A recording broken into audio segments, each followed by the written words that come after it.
السلام علیکم سترنگی پاکستان کے ناظرین، پروگرام کامیابی کی داستان میں آپ کا دوست حسنین کریم سومرو۔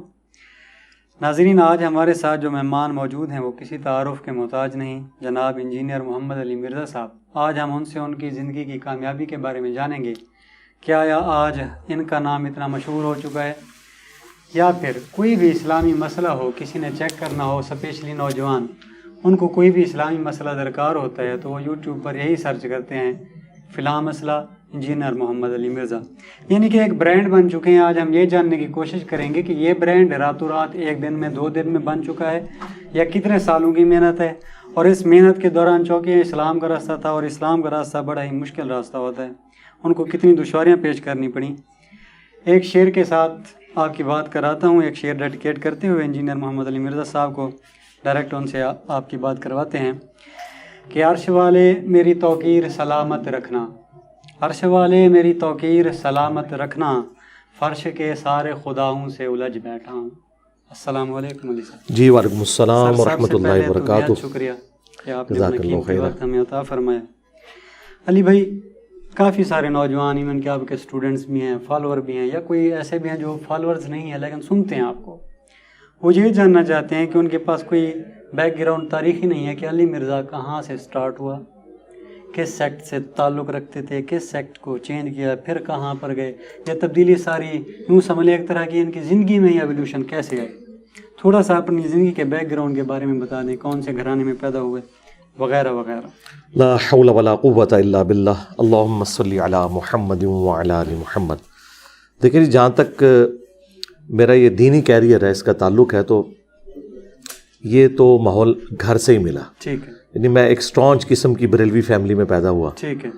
اور بچپن ہی میں آپ سمجھ لیں ٹین ایج کے اندر ہی مولانا الیاس قادری صاحب کی جو دعوت اسلامی ہے اس کے ساتھ تعلق بن گیا۔ اس کی وجہ سے دین کا شغف اپنی آپ سمجھ لیں میٹرک کی عمر میں آ چکا تھا، اس حوالے سے کہ دین پہ چلنا ہے۔ پھر نماز کی بھی ترغیب گھر سے ملی، والد صاحب بھی 5 وقت نماز پڑھنے والے۔ ٹھیک ہے۔ اور لیکن اصل میں جو آج مجھے آپ دیکھ رہے ہیں یہ تو آج کی بات ہے نا۔ ٹھیک ہے۔ ہاں، یہ ایک دن میں تو نہیں ہوا۔ ہاں جی۔ ٹھیک۔ 1994 میں جب میں FSC میں اسٹوڈنٹ تھا، اس وقت میں نے پہلی دفعہ پبلکلی درس و بیان کا سلسلہ شروع کیا، لیکچرز دینے کا۔ ٹھیک ہے۔ اور وہ دعوت اسلامی کے پلیٹ فارم سے۔ اس سے پہلے زیادہ سے زیادہ وہ جو کتاب ان کی فضائل سنت ہے وہ دیکھ کے پڑھ لیتے تھے۔ یعنی مجھے یاد ہے کہ 1994 میں پہلی دفعہ جب ہمارا ایک تبلیغی قافلہ، جسے مدنی قافلہ کہتے ہیں اور تبلیغی جماعت والے اسے جماعت کہتے ہیں، وہ قریبی ایک گاؤں میں گئی، تو وہاں جمعے والے دن عصر کے بعد مجھے بسم اللہ کے فضائل کے اوپر چھوٹا سا ایک لیکچر دینا تھا 5 منٹ کا۔ وہ میں نے تیاری کر کے دیا، جو کچھ بھی مجھے پتا تھا۔ یہ میری ابتدا تھی۔ ٹھیک ہے۔ یہ یعنی ٹین ایج چل رہی ہے؟ جی، ٹین ایج۔ اس کے بعد انجینئرنگ یونیورسٹی میں ایڈمیشن ہو گیا۔ وہاں پہ بھی میں نے اپنی تعلیم کبھی کمپرومائز نہیں ہونے دی۔ تعلیم میں بھی میں الحمدللہ ٹاپرز میں رہا ہوں ہمیشہ۔ پیرلل میں وہاں پہ بھی دعوت اسلامی کا ماحول ملا، اور ٹیکسلا انجینئرنگ یونیورسٹی سے میں نے جو ہے میکینیکل انجینئرنگ میں ڈگری لی، تو ٹیکسلا کے ساتھ ہی ایک سمجھ لیں ایک اس کے ساتھ جڑواں شہر ہے واہ کینٹ، وہ دعوت اسلامی کا گڑھ تھا۔ ٹھیک ہے۔ تو وہاں پہ بھی آنا جانا رہتا تھا۔ 1996 میں نے مفتی اکمل صاحب جو QTV پہ آتے ہیں ان کے ساتھ اعتکاف بھی کیا۔ قادری صاحب۔ ہاں جی، قادری صاحب۔ اس وقت وہ ابھی درس نظامی بھی انہوں نے شروع نہیں کیا تھا، وہ صرف مبلغ تھے۔ ٹھیک ہے۔ اس کے بعد درس نظامی انہوں نے بعد میں کیا، لیکن اچھے مبلغ تھے، دین کا شوق تھا، تو ان کی صحبت بھی اعتکاف میں میسر آئی۔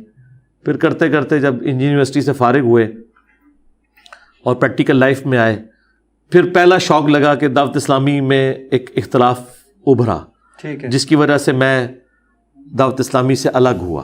ٹھیک ہے۔ اور یہ ایک ٹرننگ پوائنٹ تھا۔ میں نے پہلی دفعہ یہ سوچنا شروع کیا کہ جن لوگوں سے ہم عقیدت رکھتے ہیں، ٹھیک ہے، ان میں بھی ایسی غلطیاں ہو سکتی ہیں ٹھیک ہے، جو آپ ایکسپیکٹ نہیں کر رہے۔ یعنی کہ ان کا آپس کا اپنا اختلاف تھا؟ جی، آپس کا نہیں، آپس کا اختلاف۔ ٹھیک ہے۔ اس میں ظاہر ہے کہ جب اختلاف ہوتا ہے پھر آپ کسی ایک طرف تو ہوتے ہیں نا۔ ہاں، ٹھیک ہے۔ تو الیاس قادری صاحب کے جو یہاں پہ کشمیر اور KP اور پنجاب تینوں صوبوں کے جو مشترکہ نگران تھے حاجی ابراہیم قادری صاحب، ہاں جی، ان کو ہم نے بڑا قریب سے دیکھا تھا، ہم نے ان کا کریکٹر بھی آبزرو کیا تھا۔ الیاس قادری صاحب کا تو صرف سنا ہوا تھا۔ جب ان کا آپس میں اختلاف ہوا تو ہمیں پتہ چلا کہ الیاس قادری صاحب ان کے ساتھ زیادتی کر رہے ہیں، تو ہم الگ ہوئے، یعنی باپا جانی۔ باپا جانی۔ ٹھیک۔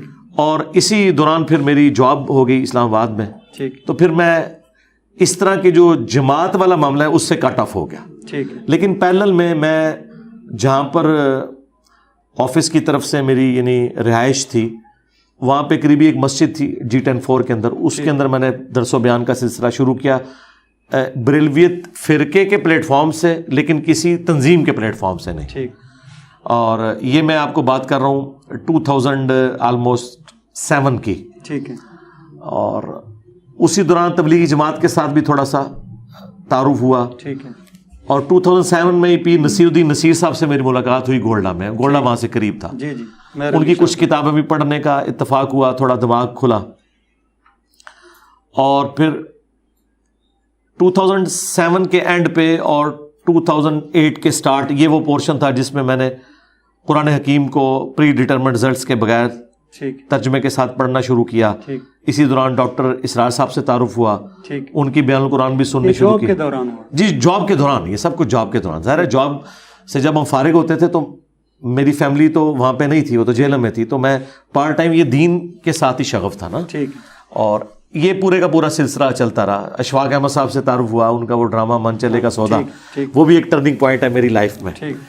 تو یعنی ایک صوفیانہ جو دین کی تعبیر ہے اس کے پیچھے میں پڑ گیا. اور اسی دوران پروفیسر احمد رفیع اختر صاحب سے بھی اٹھنا بیٹھنا ہوا, جو گجر خان والے ہیں. 7-8 سال ان کے ساتھ بھی 2001 سے لے کے 8 تک آلموسٹ یہ سارے کے سارے معاملات چل رہے تھے. اور 2007 نومبر میں جو تبلیغی جماعت کا رائے ونڈ والا اجتماع تھا میں اس میں بھی گیا تھا.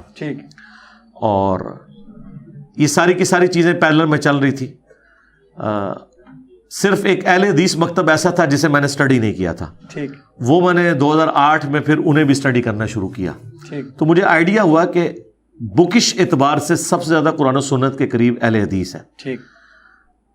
اور یہ بڑا میرے لیے اسٹانشنگ لمحہ تھا کہ جس فرقے کو میں قادیانیوں کی طرح کافر اور گمراہ سمجھتا تھا وہ مجھے باقیوں سے بہتر نظر آنا شروع ہو گئے جب میں نے قرآن بخاری مسلم کو پڑھنا شروع کیا. میری کبھی خواہش نہیں تھی کہ اہل حدیث حق پہ ہوتے ہیں, یعنی توحید کی جھلک, توحید کی وجہ سے بھی, نماز بھی سنت کے مطابق. میں ڈاکٹر سرار صاحب سے بھی بات کی, ڈاکٹر سرار صاحب بھی مانے کہ جی قرآن و سنت کے سب سے قریب اہل حدیث ہیں. وہ خود بھی مانے کہ نماز کا طریقہ بھی رفع الیدین کے ساتھ ہے. نماز تو بیسک چیز تھی, اور توحید تو آپ 24 کیرٹ سونا ہے. اہل حدیث کی توحید زیرو کمپرومائز ہے اس میں. تو یہ میرے لیے ایک بڑا تھا. لیکن مجھے اہل حدیث کی کچھ خرابیوں کا بھی آئیڈیا ہونا شروع ہو گیا. ایک یزید کے ایشو کے اوپر, طلاق کے ایشو کے اوپر, چوتھے دن قربانی, مٹھی کے بعد داڑھی کاٹنا, اس کو وہ گناہ سمجھتے تھے. اس طرح کافی سارے ایشوز. میری خوش قسمتی تھی کہ مجھے پھر اہل حدیث میں استاد ایسے ملے جو ان ساری چیزوں کی وجہ سے خود بھی اہل حدیث سے تنگ تھے. وہ شیخ زبیر علی زئی صاحب تھے رحمہ اللہ تعالی. تھوڑا سا بات یہیں سے کنٹینیو کرتے ہیں. آپ کنورژن ساتھ ساتھ ہوتی گئی یا صرف پڑھتے گئے؟ نہیں, کنورژن ساتھ ساتھ ہوتی گئی, لیکن یہ جو کنورژن ہو رہی تھی نا یہ اسٹرانچ نہیں ہو رہی تھی. کیونکہ جب تک میں بریلوی تھا میں دیوبند اہل حدیث شیعہ کو کافر سمجھتا تھا. میں نے زندگی میں کبھی ان کے پیچھے نماز نہیں پڑھی تھی. لیکن جب بریلویت ہی غلط نکل آئی نا, پھر میں نے کہا اگر یہ غلط ہے تو پھر سارے غلط نکل سکتے ہیں. تو بھائی اب سارے ٹھیک ہیں اس اعتبار سے کہ مسلمان ہیں, کسی کو کہیں غلطی لگی ہے, کسی کو کہیں. تو میرا یہ سافٹ ویئر جو ہے نا نارملائز ہو گیا. یعنی میں جب بریلوی تھا نا تو جتنی اہل حدیث سے نفرت کرتا تھا نا, اہل حدیث میں آگے میں نے بریلویوں سے وہ نفرت نہیں کی. میں نے ان کی مسجد میں نماز پڑھنا نہیں چھوڑی, میں ان کے پیچھے نمازیں پڑھتا تھا. یہ سافٹ کارنر دینی تعلیم کا تھا یا یونیورسٹی کی تھا؟ یہ میں سارا کریڈٹ 99% اگر دوں گا تو یونیورسٹی کی تعلیم کو دوں گا. دین کے کیریئر میں تو آپ جو ہے وہ ماسٹر بن کے نکلتے ہیں, دہشت گرد بن کے نکلتے ہیں. تو یہ سارے کا سارا سافٹ میری دنیاوی تعلیم کی وجہ سے.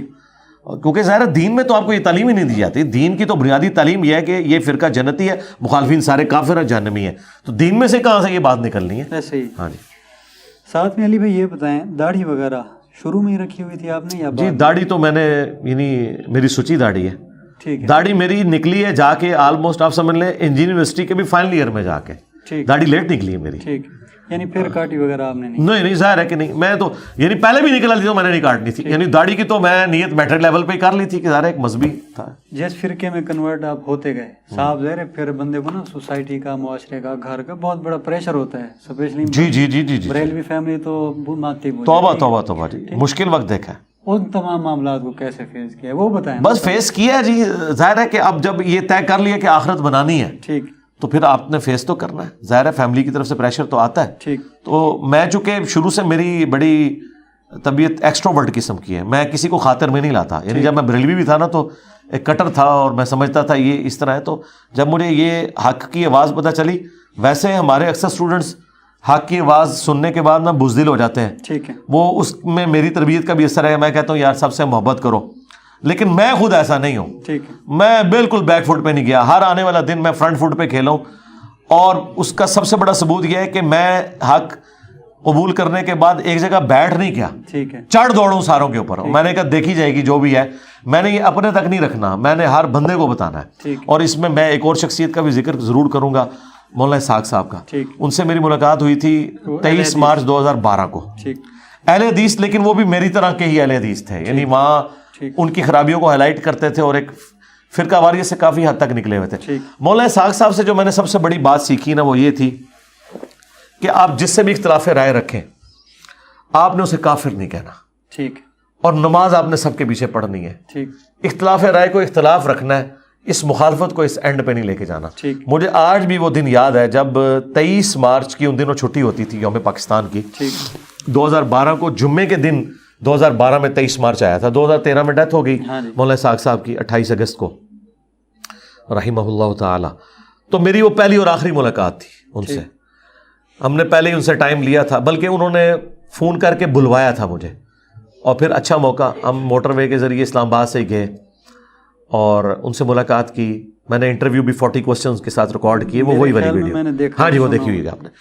جب میں واپس آیا نا تو میرے ساتھ جو میرے باقی دوست تھے انہوں نے کہا کہ جی آپ نے مولانا اسحاق صاحب کو کیسا پایا اور کیا آج آپ نے لرن کیا. میں نے کہا جی میرا ایک عقدہ وہ مولانا اسحاق صاحب نے حل کیا جو کوئی اور نہیں کر سکتا تھا, اور وہ یہ تھا کہ سارے فرقے ساری گمراہیوں کے باوجود مسلمان ہیں اور سب کے پیچھے نمازیں پڑھنا درست ہے.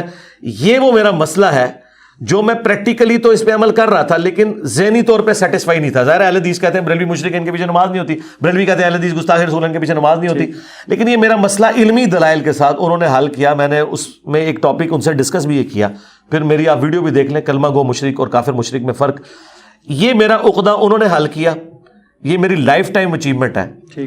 آپ اگر مجھ سے پوچھیں نا, میں اپنے بدترین مخالفین کے بارے میں بھی ایک رتی برابر بھی میرے دل میں ایسی نفرت نہیں آتی کہ میں اس سے بدلہ لوں گا.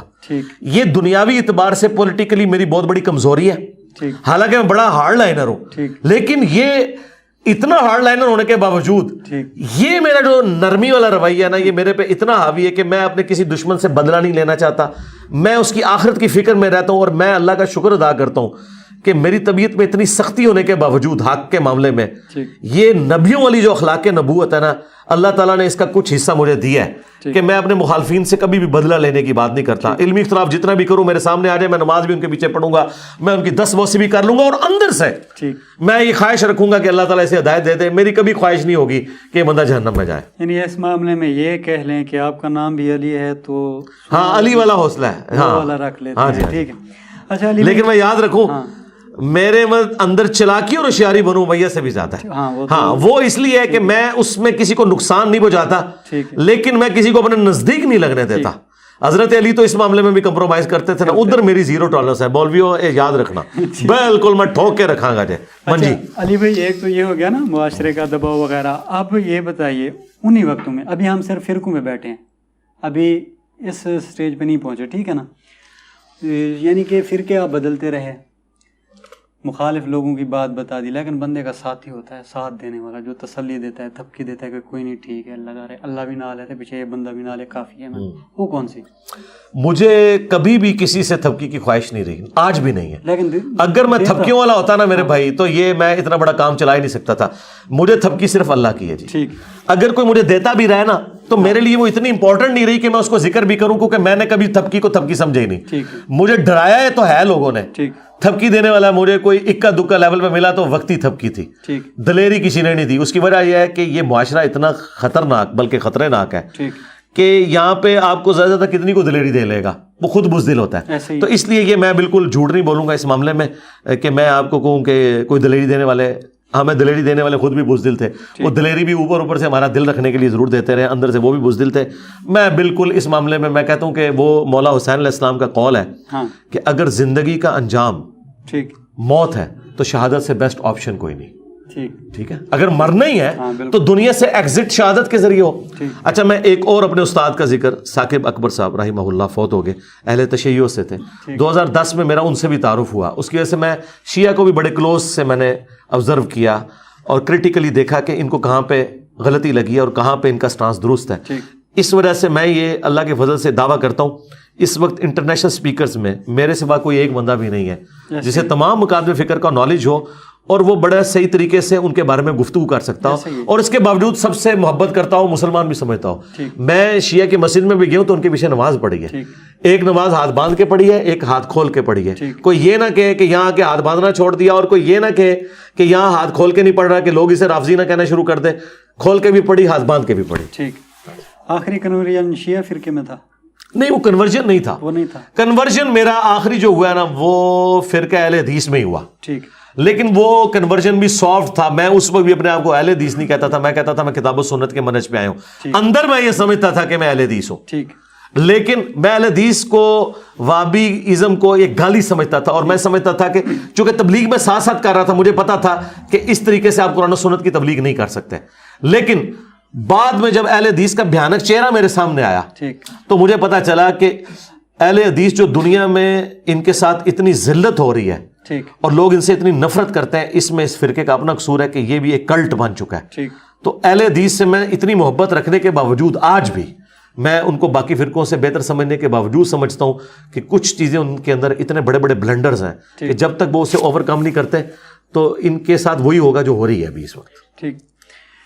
علی بھائی, جب اب فرقے ختم ہو گئے, اب علی مرزا نے سوچا کہ اپنا علیحدہ یعنی کہ ایک علیحدہ پلیٹ فارم سے کتابوں کا علم لوگوں تک پہنچائے. اسے فرقہ تو نہیں کہتے کیونکہ آپ خود نہیں کہتے. جی ظاہر ہے, میں کہتا بھی نہیں. ہاں, اگر میں اور میں نے کوئی کتاب بھی نہیں لکھی, میں نمازیں ان کے پیچھے پڑھتا ہوں. یہ کام آپ نے شروع کیا, وہ پہلا دن کون سی تاریخ کیا تھی؟ ہاں, جو کام میں نے پریکٹیکلی شروع کیا, آپ نے کہا. ہاں جی, برملا. کسی فرقے میں نہیں ہوں. ہاں جی, ویسے تو میں نے 2008 کے اندر سٹارٹ میں لیکچرز شروع کر دیے تھے. ٹھیک. لیکن آپ تحویل قبلہ کی اگر بات کریں نا کہ میں اعلانیہ متنفر ہو گیا جب آخری درجے میں اہل حدیث فرقے سے بھی, ٹھیک ہے, تو وہ 14 اگست 2008 ہے. ٹھیک. اس کے بعد میں نے کنکلوڈ کر دیا کہ اہل حدیث کو بھی میں نے کوئی فیور اس حوالے سے نہیں دینی ہے. ٹھیک. جب مجھے ان کی خرابیاں ہائی لائٹ ہوئیں, اور پھر باقی کسر تو اہل حدیث کی مولویوں نے نکال دی. ٹھیک. جب انہوں نے میرے اوپر جھوٹے الزامات لگائے, ٹھیک, پھر بھی میں نے تقریباً 8-10 سال صبر کیا ہے. میں نے اہل حدیث کو کبھی وہابی نہیں بولا تھا. ٹھیک. مجھے پتا تھا کہ یہ لفظ ہے جس سے یہ چڑھتے ہیں. ٹھیک. ویسے تو نعرہ بھی لگاتے ہیں آج تو ہوگی وہابی وہابی, ٹھیک, لیکن جو ان کے اہل علم ہے وہ کہتے ہیں ہمیں گالی نہ دو, اہل حدیث ہمارا نام ہے تو ہمیں وہابی کیوں کہتے ہو آپ؟ ٹھیک. ہم تو اہل حدیث ہیں. لیکن اہل حدیث اتنا متبرک نام ہے, اہل سنت اتنا متبرک نام ہے کہ سلف صالحین جو اہل حدیث اور اہل سنت تھے وہ ان وہابیوں کی طرح نہیں تھے, یہ ناصبی ہو چکے ہیں. یہ اپنے مطلب کی حدیثوں کو مانتے ہیں. ہمارے سلف جو اہل حدیث کہلواتے تھے, امام بخاری نے, امام مسلم نے اہل حدیث اہل سنت کا لفظ یوز کیا, یہ وہ والے اہل حدیث نہیں تھے. پھر میں نے کہا میں نے اب اہل حدیث لفظ کی عزت کرنی ہے, میں نے ان کو اہل حدیث نہیں کہنا. اب تقریباً 1.5-2 سال سے میں انہیں وہابی کہتا ہوں. ٹھیک. ہاں. اچھا علی بھائی, اہل حدیث لوگ غصہ ہو یعنی کہ علماء کرام, اس سے پہلے آپ 1-2 فرقہ بدل چکے ہیں, کنورٹ ہو چکے ہیں, ان کی طرف سے کوئی خاص غصہ وغیرہ نہیں آیا تو علماء کی طرف سے تنقید کا, یہ صرف اہل حدیث کی طرف سے آیا؟ نہیں, ساروں سے آتا ہے. دیکھیں باقیوں کو تو ہم کو شاید نہیں سرکار, یہ اہل حدیث تو اب سامنے آیا ہے. ٹھیک ہے. میرے جو اصل کمپیٹیٹر ہیں وہ تو حنفی ہیں, دیوبندی بریلوی. ٹھیک ہے. اہل حدیث تو شاہی کوئی نہیں, ہم تو ان کو کسی کھاتے میں نہیں مانتے. یہ تو ابھی 1.5-2 سال سے جو انہوں نے FIRs کا معاملہ کیا تو پبلکلی زیادہ یہ ہائی لائٹ ہوئے ہیں. اصل جو ہم نے تکلیف کاٹی ہے نا جو وہ بریلوی فرقے سے کاٹی ہے. ٹھیک. یعنی میں 2013 کی آپ کو بات کر رہا ہوں, 250-300 بریلوی ہماری اکیڈمی میں داخل ہو گئے اور ہم اندر صرف 5-6 بندے بیٹھے ہوئے تھے ہمیں مارنے کے لیے. ٹھیک. اور آج تو میرا قد کاٹ ہی بہت بڑا ہے دعوت کا. 8 سے 10-11 سال پہلے کی بات کر رہا ہوں. ہمیں زیادہ تکلیفیں بریلویوں سے کاٹنی پڑی ہیں کیونکہ جیلم شہر بریلویوں کا گڑھ ہے. ٹھیک ہے. اور پھر میں بریلوی چھوڑ کے آیا تھا. ٹھیک. وہ یہ کہتے تھے کہ یہ بریلوی چھوڑ کے گیا تو سب سے زیادہ ڈنٹ اسی نے بریلویت کو ڈالا ہے کیونکہ اس کو تو ہم سے زیادہ بریلویت کا پتہ نہیں ہے, یہ ہمارے لوگوں کو زیادہ قائل کر لیتا ہے. ٹھیک. یہاں مفتی حنیف قریشی صاحب باقاعدہ ان کا جلسہ 12-13 میں انہوں نے کروایا, اس میں انہوں نے کہا تم لوگ اس کے پروگرام میں جاتے کیوں؟ وہ میرے پروگرام میں اس لیے آ جاتے تھے, وہ کہتے تھے یار یہ کل تک تو دعوت اسلامی میں تھا, ہمارا بریلوی تھا, اور آج بھی ہمارے پیچھے نمازیں پڑھتا ہے, اس نے تو اپنے آپ کو ہم سے الگ نہیں کیا, ہم اس سے کیوں الگ ہوں. وہ میرے پاس آتے تھے, میں انہیں پیار سے سمجھاتا تھا, کرتے کرتے کرتے بریلوی جب کنورٹ ہوئے نا, ظاہر ہے میرے سارے قریبی دوست آلموسٹ جتنے بھی تھے سب کے سب ریورٹ ہو گئے, تو ہمارا زیادہ جو اختلاف تھا وہ بریلویوں کے ساتھ تھا. دیوبندی اہل حدیث تو سرکار شاہی کوئی نہیں, یہ تو بےچارے اتنے بزدل ہیں, ان کی تو کوئی سنتا بھی نہیں, یہ ملک بریلویوں کا ملک ہے. تو میرا ٹارگٹ صرف بریلوی تھا, تو میرے سب سے بڑے کمپیٹیٹر بریلوی رہے ہیں. اہل حدیث اب آئے ہیں, جب سوشل میڈیا پہ انہوں نے یہ حرکت شروع کی ہے تو انہوں نے دیکھے اپنے ہاتھ پاؤں کٹوا لیے ہیں. اہل حدیث کی پبلک تو ساری میرے ساتھ ہے. میرا دعویٰ ہے کہ ہمارے اس پلیٹ فارم کے بعد کبھی کوئی بندہ اہل حدیث نہیں ہوا. جو بھی بریلوی سے تحقیق کی ہے نا اس نے, وہ میرے پلیٹ فارم تک پہنچا, ورنہ وہ بریلوی رہے گا. کیوں اہل حدیث وہ کیوں ہو؟ وہ بریلوی جن بنیادوں پہ چھوڑ رہا ہے وہ بنیادیں یہ ہے کہ قرآن بخاری مسلم میں یہ لکھا ہوا ہے اور بریلوی یہ نہیں مانتے, تو وہ قرآن بخاری مسلم میں صرف رفع الیدین تک نہیں رہتا بلکہ وہ 2812 تک بھی پہنچتا ہے. یہ تقتلہ الفئۃ الباغیہ یدعوہم الی اللہ ویدعونہ الی النار. افسوس ہے عمار, تجھے ایک باغی جماعت قتل کرے گی, تو انہیں اللہ اور جنت کی طرف بلائے گا, وہ جماعت تجھے جہنم کی طرف بلائے گی. بندہ جس نے آپ کی ہاں میں ہاں ملائی ہو, جب بالکل آپ یوں سمجھ لیں سیکٹ لیس ہو گئے, پہلا ساتھی کون تھا؟ انجینئر علی میری بیوی. ٹھیک. ہاں گھر میں سے. ٹھیک. اور میرے قریبی دوست حافظ محمد جعفر صاحب. ٹھیک. اور ایک اور بھائی اجاز ریاض صاحب. ٹھیک. یہ لوگ شروع کے میرے ساتھی الحمدللہ. ٹھیک. اچھا علی بھائی, ابھی فرقوں کے بارے میں صرف بتائیں, کوئی ایسی بہترین خوبصورت کتاب چاروں فرقوں میں, دیوبندی, اہل حدیث, بریلوی, ایک آدھ اور بھی یعنی کہ رافضی ناسبی, وہ سارے لے لیں, کوئی ایک کتاب ان کی اپنی جو اچھی ہو کہ بھئی ہاں یہ اچھی ہوئی. قرآن. یہ تو مسلمانوں کی ہو گئی. نہیں ہے, یہ مسلمانوں کی کتاب ہے, یہ کلیم کرتے ہیں, انہوں نے پڑھی کوئی نہیں ہے. ٹھیک ہے. یہ آپ نے میری بات کو مذاق میں نہیں ٹالنا, نہ میں نے کوئی آپ کو انٹلیکچوئل جواب دیا ہے. میں سمجھ رہا ہوں, یہ میں آپ کو گراس روٹ لیول پہ صحیح بات بتا رہا ہوں کہ بریلوی نے کبھی قرآن پڑھا ہی نہیں, دیوبندی نے کبھی قرآن پڑھا ہی نہیں, اہل حدیث شیعہ نے قرآن پڑھا ہی نہیں. they have not a single good book. قرآن کے اس کے علاوہ ضرورت ہی نہیں. دیکھیں آپ زیادہ زیادہ کہتے ہیں یہ جی 400 سال پرانے ایک بزرگ نے کتاب لکھی ہے, سرکار کی 1400 سال پرانی ہے, اور یہ اس بزرگ پہ نازل ہوئی ہے جس کو واقعی اللہ نے ہمارا بزرگ بنایا تھا. قرآن کے بعد تو سرکار صحابہ کرام نے شاعری کرنا چھوڑ دی, اپنے کلام پھاڑ دیے کہ بھی قرآن کے بعد ہم کیا شاعری کریں. تو آپ مجھے کہہ رہے ہیں قرآن کے بعد میں کوئی کتاب بتاؤں, ضرورت ہی نہیں. یہی سب سے بڑی 2 نمبری ہوئی ہے کہ بریلوی آپ کو جال حق بتاتے ہیں, دیوبندی آپ کو اختلاف امت اور صراط مستقیم بتاتے ہیں, اہل حدیث آپ کو بتاتے ہیں تلاش حق. یہ وہ ساری کتابیں جو انہوں نے فرقہ واریت کو پھیلانے کے لیے کہ ہمارا فرقہ حق پہ ہے, دوسروں کے سارے دلائل کے جواب دیے. اور شیعہ آپ کو 14 ستارے بتاتے ہیں, یا وہ ایک عرب کے ایک سوڈان کے مالکی تھے شیعہ, انہوں نے کتاب لکھی تھی, وہ سنی سے شیعہ ہوئے تھے, وہ کتاب اردو میں ترجمہ ہوا ہے, میں بھی سچوں میں ہو جاؤں. تو یہ آپ کو شیعہ یہ کتاب بتائیں گے. اور دیکھیں میں آپ کو وہ کتاب بتاتا ہوں جو ہر مسلمان کے گھر میں موجود ہے, ہر فرقہ اسے اپنی کتاب مانتا ہے, لیکن صرف کتاب مانتا ہے, کتاب کی نہیں مانتا. تو میں آپ مجھ سے 50 دفعہ بھی پوچھیں گے تو میں آپ کو کہوں گا قرآن. ٹھیک. علی بھائی, اسی دوران آپ پر میرے خیال میں 3 بار یا 4 بار 2 بار اٹیک ہو چکا ہے. 3 بار تو ڈکلیئر اٹیک ہوئے ہیں, انڈکلیئر جو اللہ نے روکے ہیں وہ مجھے نہیں پتا کتنے ہوں گے. ان میں سے کوئی ایسا جو یعنی کہ بالکل جان کا خطرہ بہت بڑا؟ میرا خیال ہے مجھے اس کو کوئی ڈسکس کرنے میں انٹرسٹ ہی نہیں ہے. میری زندگی, میرا مشن اس سے بہت بلند ہے کہ میں ڈسکس کروں کہ کون آیا تھا, کیا کیا اس نے. میں نہیں پوچھ رہا, میں پوچھ رہا ہوں موت کے قریب والا کوئی تھا؟ سارے ہی موت کے قریب ہیں جی, سارے موت. ہاں جی, ہاں جی. وہاں پر حوصلے وغیرہ پاس نہیں ہوئے, بندہ ڈر کیوں حوصلے پاس, مرنا نہیں ہے. میرے بھائی کئی کلاس فیلوز جو ہیں وہ مر چکے, 5-5 10-10 سال ہو چکے. میرے آفس کے کئی کولیگ فوت ہو چکے ہیں. ٹھیک ہے. تو میں نے نہیں مرنا, ہر بندے نے مرنا. ٹھیک.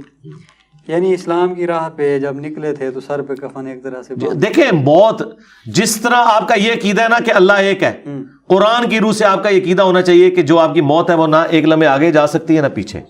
جب یہ بنیادی عقیدہ ہے, اس کی ٹینشن میں کیوں لگا کے بیٹھ جاؤں کہ میں نے کب مرنا ہے اور کب نہیں مرنا.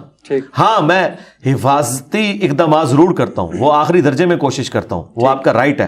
وہ نبی الاسلام نے اپنے سیکورٹی گارڈ رکھے ہوئے تھے جب تک وہ آیت نازل نہیں ہوئی تھی, واللہ یعصمک من الناس. ٹھیک ہے, اور وہ اپنی سیکورٹی کا آپ نے بندوبست کرنا ہے. لیکن اس چیز کا رونا لگا کے بیٹھ جانا کہ میں نے یہ جملہ اگر بول دیا اس کے سے فلاں فرقہ ناراض ہو جائے گا اور اس کا فلاں سر پھیرا جو ہے وہ پسٹل لے کے آ جائے گا. آ جائے, ہم تو تیار بیٹھے ہوئے ہیں بھائی. ہاں سیدھی سی بات ہے, یعنی جس حد سے کوئی زیرو ٹالرنس. جی بالکل, دنیا میں کوئی ایک بندہ تو ہونا چاہیے جس میں زیرو ٹالرنس ہو.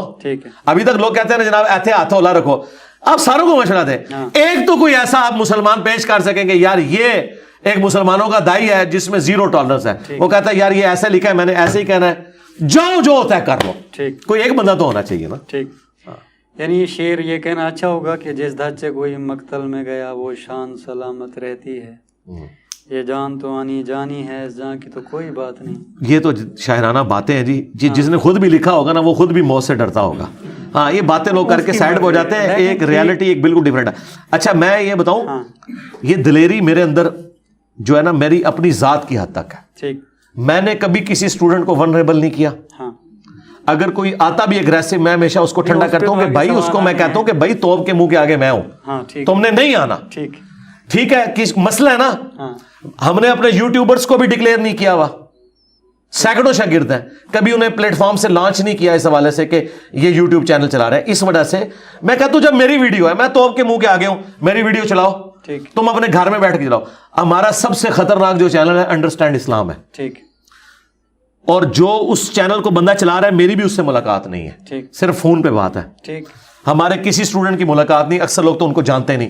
وہ پہلا چینل ہے جس نے مولویوں کے کلپ اور میرے کلپ لگا کے کمپیریزن شروع کیا, اس نے ہماری دعوت کو آسمان پہ پہنچایا ہے. یہ آئیڈیا مجھے بھی نہیں آیا تھا. وہ چینل جس بندے کا ہے نا, اس کے ماں باپ کو نہیں پتا اس نے چینل بنایا ہوا ہے, صرف اس کو پتا ہے اس پلانٹ ارتھ پہ, یا مجھے پتا ہے, باقی تو صرف اس کا نام مجھ سے سنتے ہیں, وہ اس کو نہیں جانتے. میں جانتا ہوں اس کو یا وہ مجھے جانتا ہے, تو کام تو اس نے کیا. اور میں کبھی بھی کسی کو نہیں کہتا کہ آپ سامنے ہیں, میں کہتا ہوں یار میں ہوں اکیلا, میں کلپ پہ بولوں گا, میرا کلپ چڑھاؤ, ایسی کی تیسی ان کی. دیکھیں نا وہ گھنڈے قسم کے مولوی جن کے نام سے لوگ کانپتے ہیں, اسٹیبلشمنٹ کانپتی تھی, خادم رضوی, میں ان کی زندگی میں ہاتھوں ہاتھ لیا, ان کو جرت نہیں ہوئی کہ وہ بول جائے کوئی پتا تھا کہ یہ منڈا صحیح پہ کہنا ہے.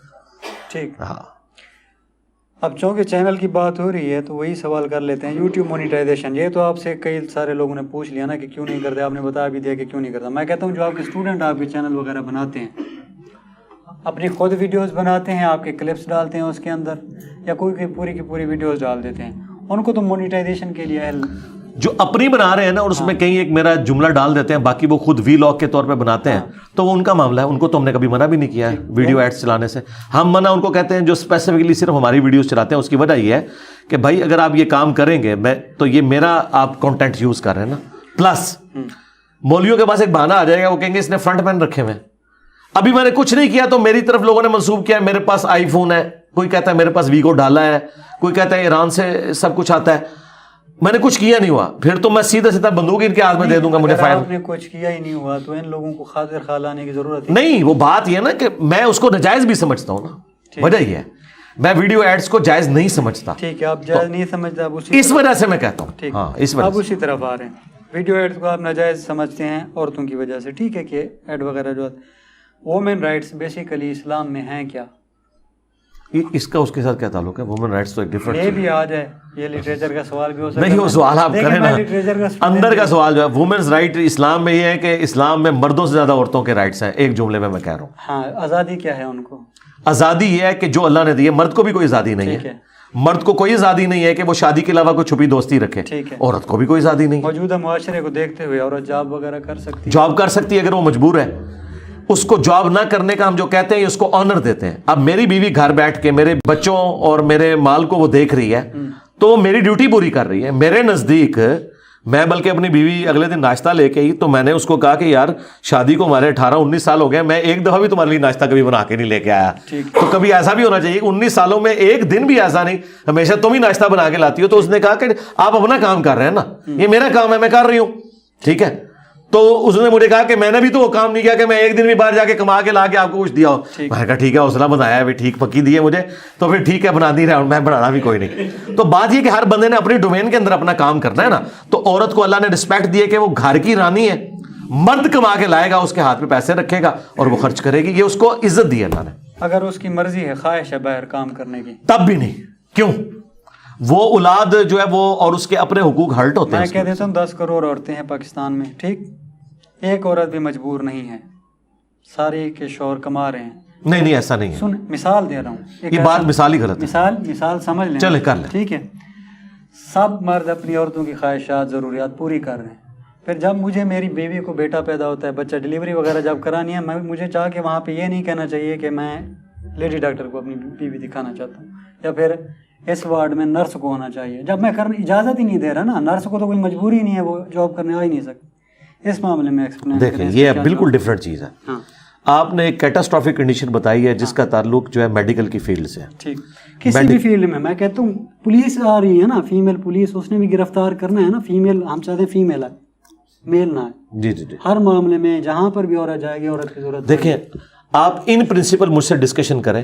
ہاں جی, آپ سوال اگر یوں کرتے ہیں نا, کیا عورت کا جاب کرنا حلال ہے یا حرام, تو میں آپ کو کہتا حلال ہے. ٹھیک, اگلے سوال ویسے ہی ختم ہو جاتے ہیں. ٹھیک, میں نے حرام کی تو بات ہی نہیں کی ہے, ٹھیک, میں نے بات کی ہے ضرورت کی, کہ فیملی کو کمپرومائز کرتے ہوئے کسی عورت کو جاب نہیں کرنی چاہیے. اگر کوئی عورت پیرلل میں اپنے معاملات چلا سکتی ہے, میں کہتا ہوں ٹیچرز عورتیں ہونی چاہیے, ہاں, لیڈی ڈاکٹرز گائناکالوجسٹ عورتیں ہونی چاہیے, ٹھیک, پولیس کے ڈپارٹمنٹ میں بھی جہاں پہ ضرورت ہے عورتیں ہونی چاہیے, نرسز میں ہونی بالکل ہوں. لیکن میں یہ کہتا ہوں کہ وہ عورتیں جن کی اپنی فیملی لائف ڈسٹرب ہو رہی ہے, ٹھیک, ان کو فیملی لائف کے اوپر کمپرومائز کرتے ہوئے یہ معاملات نہیں کرنے چاہیے. ٹھیک, اور مردوں کو بھی دیکھنا چاہیے. میں ان مردوں کے بھی خلاف ہوں جنہوں نے بیوی بچے اپنے ملک میں سڑنے کے لیے چھوڑ دیے ہیں, خود باہر کے ملکوں میں بیٹھے ہوئے ہیں. ٹھیک ہے, میں ان کے بھی خلاف ہوں. آپ ان بیسک رائٹس کے اوپر بات کریں, ان پرنسپل بات کریں, ڈاکٹرن کے اوپر بات کریں. جب اسپیسیفک یہ چیزیں آئیں گی, میری تو ویڈیوز 8 سے نہیں 7-8 سال سے ریکارڈ ہیں, میڈیکل ایجوکیشن ان اسلام. اس میں نے کہا ہے کہ اپنی بچیوں کو ڈاکٹر بنائیں, گائناکالوجسٹ بنائیں, ان کی ضرورت ہے, یہ کریں. ٹھیک ہے, لیکن یہ بھی غلط ہے کہ جتنی ڈاکٹر بنی ہوئی ہیں ان سب نے جابز کرنی ہے, نہ سب کو جابز ملنی ہے. جو کر سکتی ہے آسانی سے کریں, اور باقی اپنے گھر میں اگر بیٹھک کے اندر غریب عورتوں کا علاج کرنا چاہتی ہیں پیرلل میں, تو وہ ضرور کریں, کرنا چاہیے ان کو, بالکل کرنا چاہیے. اسی کے ساتھ ملتا جلتا سوال یہ ہے, اکثر یہ کلچرل بات ہے یا مذہبی بات ہے, پہلے تو یہ مجھے ایکسپلین کریں اس کے معاملے میں. وومن سمبل آف پرائڈ رکھ دیا جاتا ہے کہ عورت گھر کی عزت ہے, ابے دی پگڑی جیری ہے نا, وہ دھیا تیرے سر ہوتے ہیں, پتر جو کچھ کرتا رہے. اسلام یہ بارش کی نہیں, عزت دونوں نے ہی خیال رکھنا ہے, اور اللہ کی وجہ سے رکھنا ہے, ماں باپ کی وجہ سے نہیں رکھنا, اللہ کی وجہ سے رکھنا ہے. ٹھیک ہے, اور دوسرا جو یہ آنر کلنگ ہوتی ہے غیرت کے نام کے اوپر قتل, یہ بالکل اسلام میں حرام ہے. میں تو اس لیول پہ ہوں کہ آپ حیران ہوگے کہ یہ جو لوگ جہیز کے خلاف بولتے ہیں نا, تو میں اس کو پارشلی غلط سمجھتا ہوں جہیز ڈیمانڈ کرنے کو, لیکن جہیز دینا یہ بہت نیکی کا کام ہے.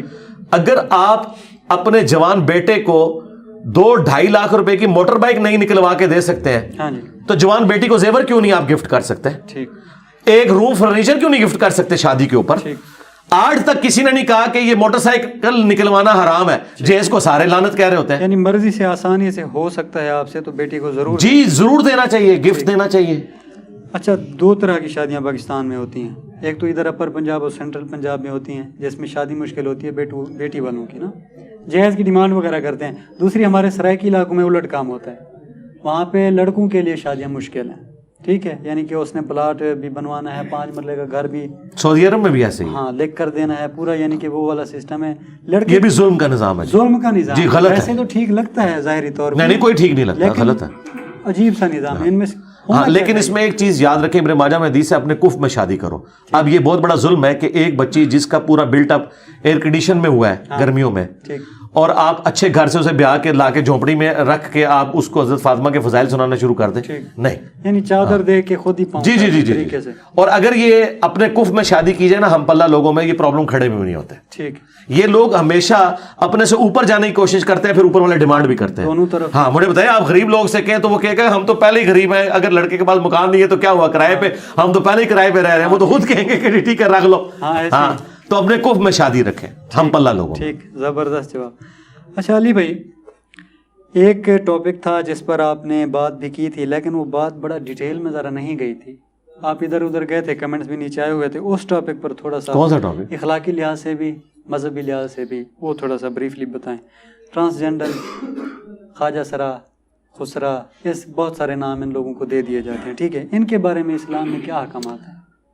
حالانکہ رائٹس میں نے بتائے, حالانکہ کافی سارے مذاہب میں ان کا مقام بہت بلند و بالا. جیسے ہندو مذہب کو لے لیں تو وہاں پر ان کو کہتے ہیں اردھنا ایشور، یعنی کہ ایشور کی نہیں وہ تو کہانی ہے نا، وہ کہانی ہے، یعنی عزت کرتے ہیں، ریسپیکٹ ہے، نہیں عزت تو ہے وہاں پر اسلام میں باقاعدہ مینشن ہے، وہ نہ کریں اور بات ہے، مینشن ہے، نہیں اسلام میں بھی مینشن ہے، کیوں نہیں مینشن، اسلام میں بھی مینشن ہے. کیا مینشن ہے؟ مینشن یہ ہے کہ جو بیسک ہیومن رائٹس ہیں وہ تو آپ نے سب کو دینے ہیں، ٹرانسجینڈرز کو بھی دینے ہیں جو باقی لوگوں کے بھی حق ہیں. ٹھیک، ٹرانسجینڈرز جو ہے وہ اس کو ایز اے پروفیشن اڈاپٹ کر کے بے حیائی کو عام کریں، عورتوں کے پاس بیٹھ کے جو ہے وہ لوگوں کی عورتوں کے بارے میں باتیں کریں، تو اس چیز کو تو ناپسند کیا گیا. ان کی فطرت میں ہو، نیچر میں ہو، نہیں فطرت میں ہو، لیکن وہ لوگوں کو تو جا کے نہ ورگلائیں، یہ چیز ہے. ہاں اپنے فیملی میں تو ضرور رہیں.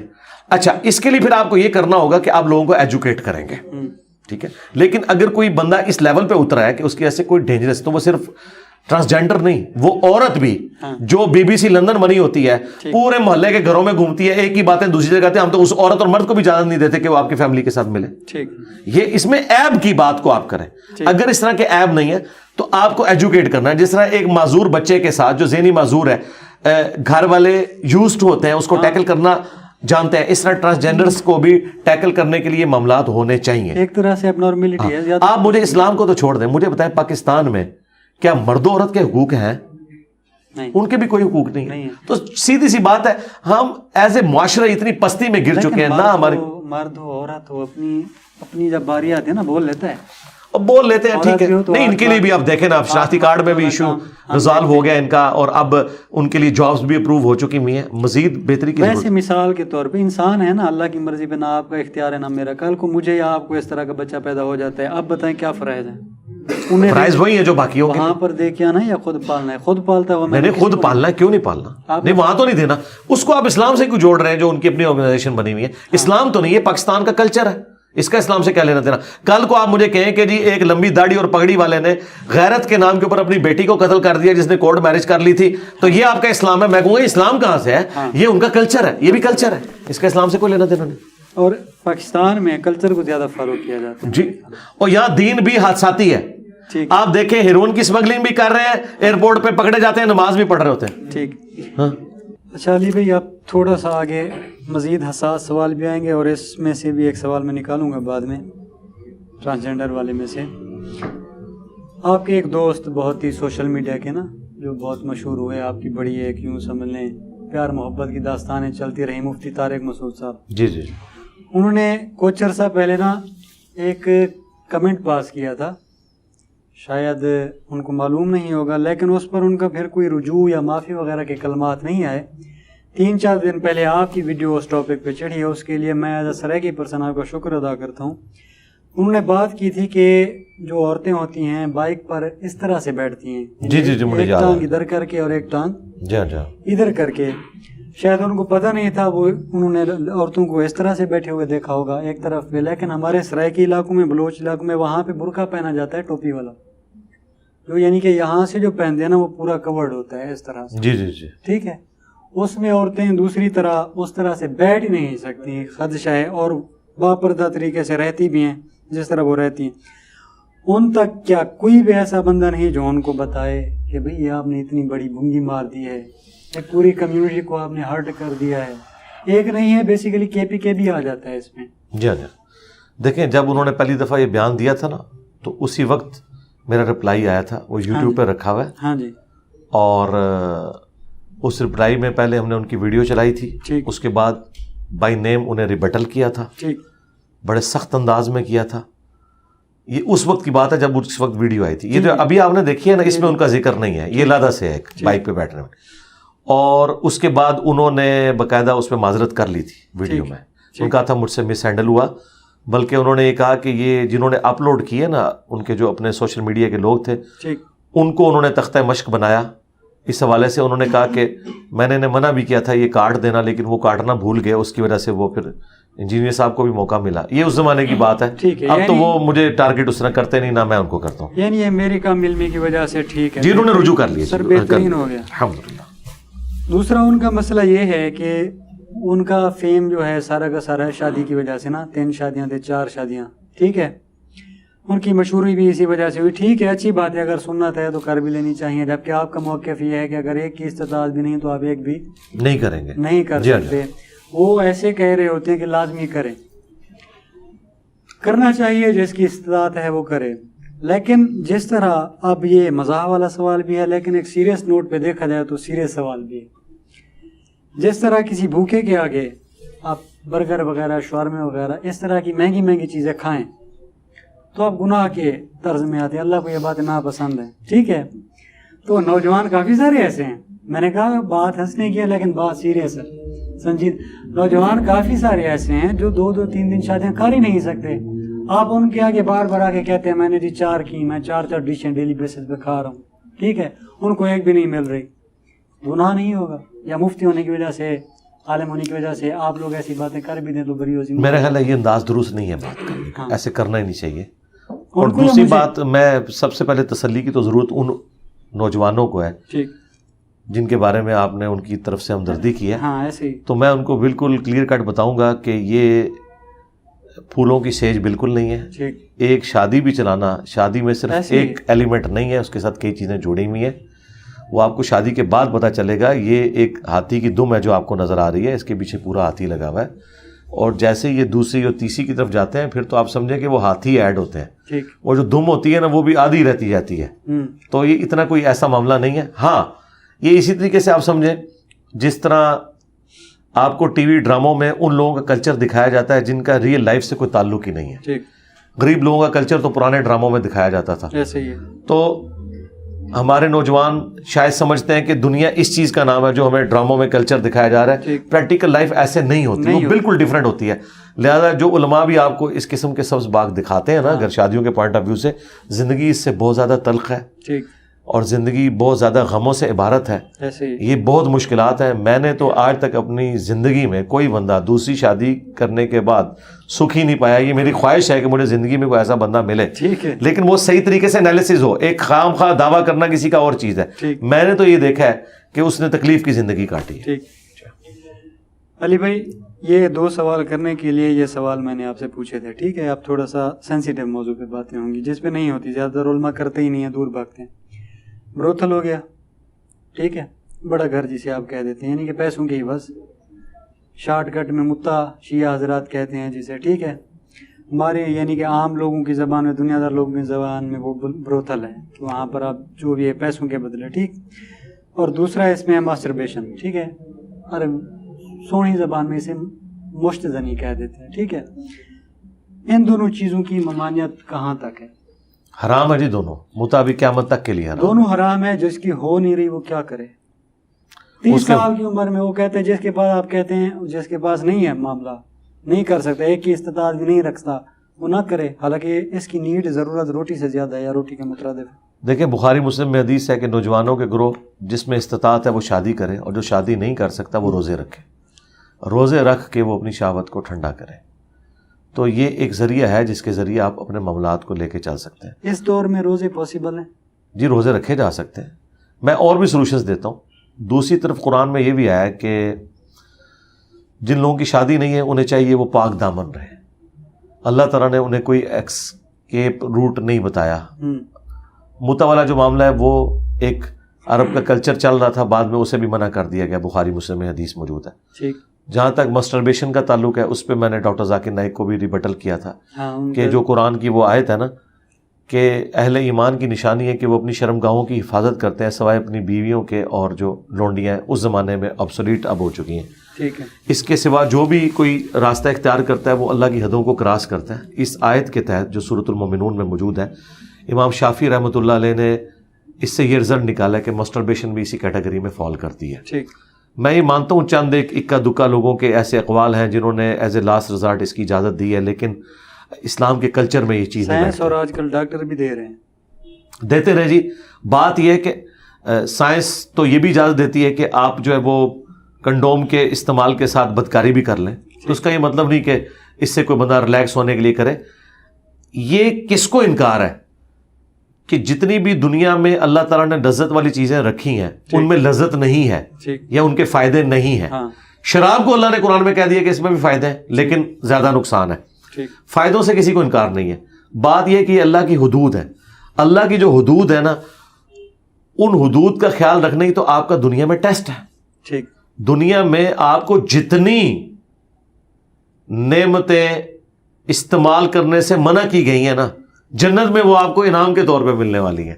دنیا میں مرد کے لیے ریشم منع ہے، جنت میں قرآن میں آیا کہ ریشمی لباس ہوگا. دنیا میں سونا اور چاندی منع ہے، اور چاندی ایک خاص حد تک وہ انگوٹھی کے طور پہ جائز ہے، سونے کو آپ لے لیں. اور قرآن میں آیا کہ سونے کے کنگن جنتیوں کو پہنائے جائیں گے. دنیا میں آپ ایک وقت میں 4 سے زیادہ عورتیں نہیں رکھ سکتے، اور احادیث میں کثرت ازواج جو حوروں کی شکل میں وہ چیزیں آئی ہیں. تو یہ دنیا میں جو نعمتیں حرام کی گئی ہیں ان کا افطار جنت کی زندگی ہے. اب آپ دیکھیں، ایک آپ کو آپشن دی جائے دنیا میں آپ کو مثال سے سمجھاتا ہوں. اگر گورنمنٹ یہ اناؤنسمنٹ کرے کہ آپ لاہور سے لے کر پنڈی تک کا جو 5 گھنٹے کا ریل کار کا سفر ہے یہ کھڑے ہو کے کر لیں، اور پنڈی پہنچتے ہی پوری زندگی آپ کے گھر کا خرچہ حکومت اٹھائے گی، آپ کے بچوں کا میڈیکل، ان کی تعلیم، سب کچھ، صرف 5 گھنٹے آپ صبر کر لیں، آپ کہیں گے ٹھیک ہے. اچھا، اللہ تعالیٰ کا کہہ رہا ہے کہ دنیا کی زندگی میں صبر کر کے حدود اللہ کا خیال رکھو، میں تمہیں ہمیشہ کی زندگی دوں گا. یہاں تو اربوں سال کا فرق ہے، بلکہ کمپیریزن ہی کوئی نہیں. تو یہاں پہ بھی روزہ رکھیں، آخرت میں افطار کریں گے. اگر آپ دنیا اورینٹیڈ ہو جائیں گے نا کہ میں نے دنیا میں سب کچھ اویل کرنا ہے، تو آپ سیکس کو تو ذرا سائڈ پہ رکھیں. مجھے بتائیں، دنیا میں جن لوگوں کے اوپر ظلم ہوتا ہے، جوڈیشری سے ان کو انصاف نہیں ملتا، کیا آپ ان کو الاؤ کریں گے؟ میں آپ کی زبان میں بات کرتا ہوں، جو لوگ اپنے آپ کو سیکولر یا سول سوسائٹی کا بڑا علم بردار سمجھتے ہیں، کیا مجھے سول سوسائٹی کی اجازت دے گی کہ اگر دنیا کی جوڈیشری سے آپ کو انصاف نہ ملے تو آپ قانون ہاتھ میں لے کر اپنے باپ یا بیٹے کے قاتل کو ڈائریکٹ جا کے گولی مار دیں؟ نہیں دے گی، نہیں دیں گے. تو سیکس میں آپ کیوں اجازت دیتے ہیں کہ آپ چونکہ شادی نہیں ہو رہی تو آپ آؤٹ آف ویڈ لاک کام کرنا شروع کر دیں؟ وہاں کیوں آپ اجازت دیتے ہیں؟ جس طرح آپ اس کو معاشرے کے لیے زہر قاتل سمجھتے ہیں، ہم فری سیکس کو بھی معاشرے کے لیے زہر قاتل سمجھتے ہیں. تو کسی معاملے کو تو آپ نے مانا، لیکن آج مجھ سے آپ پوچھیں، میں مسلمان ہوتے کہوں گا کہ ہٹلر ایک ظالم شخص تھا. ہٹلر نے یہودیوں کو ناحق قتل کیا.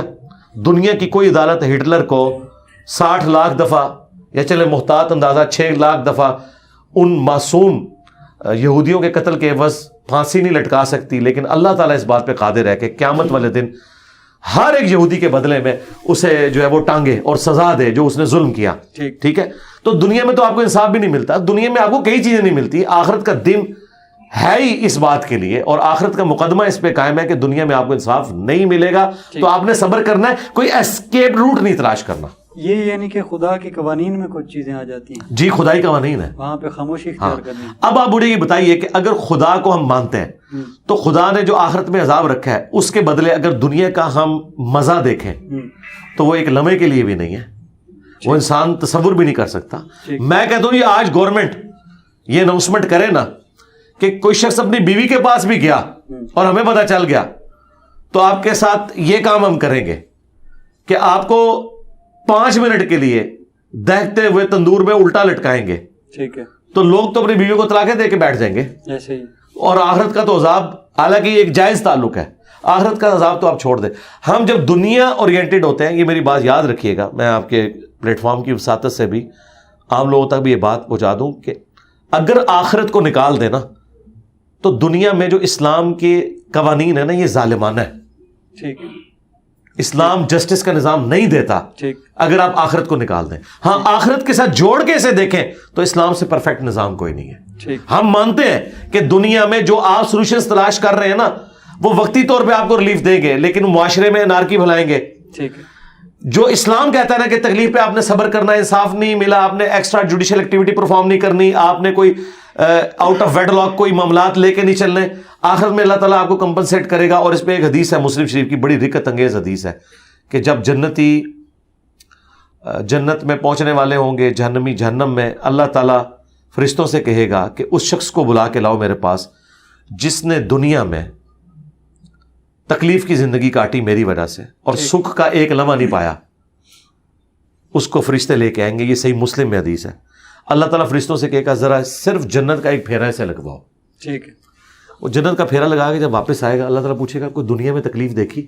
کہے گا تیری عزت کی قسم میں نے دنیا میں کوئی تکلیف نہیں دیکھی تھی، کہ یہ اگر مجھے ہمیشہ کے لیے ملنے والا ہے، میں نے دنیا میں کوئی تکلیف نہیں دیکھی. وہ قسمیں اٹھا کے کہے گا کہ میں تکلیف تو دیکھی ہے اس نے, وہ نہیں دیکھی اس لیے کہہ رہا ہے کہ اسے انعام مل گیا. اچھا پھر اللہ تعالیٰ کہے گا اب اس شخص کو بلاؤ جس نے دنیا میں عیاشی کی تھی اور حلال و حرام کی تمیز نہیں کی تھی, اسے جہنم کا ایک پھیرا لگاؤ.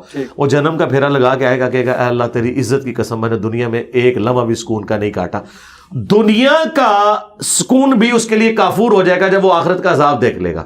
اور یہ دنیا میں بھی آپ ایکسپیرینس کر سکتے ہیں. مجھے آج یاد بھی نہیں ہے کہ میں نے انجینئرنگ یونیورسٹی میں کتنی راتیں کاٹ کے رات کو تکلیف کے ساتھ اپنے سبجیکٹس کی تیاری کی, تب میں پوزیشن حاصل کرتا تھا. جب ایک اچھی نوکری ملی تو میں سب کچھ بھول گیا. اچھا نوکری کے بعد بیوی بچے مل گئے تو مجھے نوکری کی تکلیف بھی کافور ہو گئی. اب میں اس دینی پلیٹ فارم پہ آیا ہوں, اگرچہ یہ ایک کانٹوں بھری سٹیج ہے لیکن اس کے اندر جو اللہ نے ٹیسٹ رکھا ہے میں اپنی تمام تکلیف کو بھول جاتا ہوں جب میں اس کو ٹیسٹ کو دنیا میں فیل کر رہا ہوں. ابھی تو آخرت کا انعام انشاءاللہ باقی ہے. تو آپ آخرت کے ساتھ چیزوں کو جوڑ کے دیکھیں تو اسلام ایک پرفیکٹ نظام ہے. ہاں صرف دنیا میں دیکھیں تو پھر ہود بھائی کی باتیں بالکل ٹھیک ہے. ٹھیک, ہاں جی, یعنی تھوڑا تھوڑا قوانین جہاں پہ آ جائیں وہاں پہ خاموشی ہے. جی جی جی, پھر وہ اس کا بھی جواب, کیونکہ مقدمہ ہے نا جی. آپ گاڑی کا ایک ٹائر لگا ہی نہیں رہے اور آپ کہہ رہے 3 ٹائروں پہ رکشہ میں نے چلتے دیکھا ہے, اسلام کی گاڑی کیوں نہیں 3 ٹائروں پہ چل رہی؟ تو ہم بتائیں گے بھائی وہ رکشہ تھا, ٹھیک ہے, یہ گاڑی ہے, اس کی اپنی کوالٹیز ہیں. کل کو آپ یہ کہیں گے کہ اسلام میں انصاف تو یہ ہونا چاہیے تھا کہ پریگنینسی کی تکلیف سے ایک دفعہ مرد گزرے اور ایک دفعہ عورت, تو بھائی آپ گزار کے بتا دو. صحیح بات ہے. ہاں آپ تو اولمپکس بھی عورتوں اور مردوں کے علیحدہ کراتے ہو. یہ آپ نے بھی مانا ہے کہ مردوں کی ہاکی کی ٹیم کا عورتوں کی ہاکی کی ٹیم سے مقابلہ نہیں ہو سکتا. اگر اسلام یہی بات کرتا ہے تو آپ کہتے ہیں انصاف جو ہے کی بات ہی نہیں اسلام کرتا. ٹھیک. علی بھائی شیعہ سنی ہم 2 فرقے رکھ کے نا ان کو دیکھ رہے ہیں. سنی میں سارے آگے بریلوی دیوبندی اہل حدیث, شیعہ میں شیعہ آگے. شیعہ حضرات ان کتابوں کو نہیں مانتے, بخاری وغیرہ, اور سنی حضرات ان کتابوں کو نہیں مانتے. وہ بھی حالانکہ نہج البلاغہ ہو گئی, حضرت علی کے خطبات وغیرہ ہیں, اور یہ بھی یعنی کہ تو ان کا کہیں پہ کوئی ایسی جگہ ہے جہاں پر اتحاد وغیرہ ہو یا یہ ماننے کو تیار ہو جائے؟ جی قرآن ہے, قرآن ایک ہے. ہاں جی قرآن ایک ہے, اس میں کوئی تبدیلی نہیں, کوئی تبدیلی نہیں. اب رہ گئی جو حدیث کی کتاب ہے, اس میں بھی 90% مسائل ایک جیسے ہیں. ٹھیک. اور جن 10 مسائل میں سنی اور شیعہ کا اختلاف ہے نا, آپ کو مزے کی بات بتاؤں, وہ سارے مسائل اہل سنت کے ہاں بھی پائے جاتے ہیں. ٹھیک. مثلا اگر ہاتھ چھوڑنے کی بات ہے تو مالکی ہاتھ چھوڑ کے نماز پڑھتے ہیں. ٹھیک. میں بھی ہاتھ چھوڑ کے نماز پڑھنے کا قائل ہوں, آپ کے سامنے پڑھی ہوئی, ایک میں نے ہاتھ باندھ کے پڑھی, ایک ہاتھ چھوڑ کے پڑھی. ٹھیک. باقی بھی آپ جتنے مسائل لیں گے کہیں نہ کہیں آپ کو اہل سنت میں بھی وہ رائے ملے گی کسی نہ کسی فارم میں, لیکن وہ شاذ ہوگی لیکن ایگزسٹ کرتی ہوگی. ایسا نہیں ہوگا کہ ایگزسٹ نہ کرتی ہو. لہذا میرے خیال باقی چیزوں پہ کمپرومائز کیا جا سکتا ہے جب 90% چیزیں کامن ہیں. کیا شیعہ 5 نمازوں کو نہیں مانتے؟ کیا شیعہ اگر نماز جمع کرنے کے قائل ہیں تو صحیح مسلم میں نمازیں جمع کرنے کا ذکر نہیں موجود ہے؟ کیا شیعہ جو ہے وہ کربلا جاتے ہیں حج کرنے کے لیے یا وہ مکہ مدینے کی طرف جاتے ہیں حج اور عمرے کے لیے؟ تو سب جب ہماری ساری کی ساری چیزیں کامن ہیں, چاہے وہ حج کے معاملات ہوں, روزوں کے معاملات ہوں, روزوں میں بھی جو اختلاف ہے یہ سارے کا سارا ایک سمجھ لیں فرقہ واریت کی نظر ہے. باقی آج کی ڈیجیٹل کلاک جو گوگل کی کلاک ہے جس میں ٹائمنگ سن سیٹ اور سن رائز کے ہیں, گوگل نہ سنی ہے نہ شیعہ ہے, وہ تو صحیح ریئل ٹائم بتاتا ہے کہ یہ سورج نکلا ہے, یہ غروب ہو گیا. آج کے دن بھی وہی مسئلے بنا کے رکھنا کہ سنیوں کے ٹائم ٹیبل کے اندر 10 منٹ میں نے ایڈ کر کے ہی روزہ کھولنا ہے, اور سنیوں نے جان بوجھ کے شیعہ کو چڑھانے کے لیے خصوصاً اہل حدیث 3 منٹ پہلے ہی روزہ کھول لینا ہے, تو یہ زیادتی ہے. ٹھیک.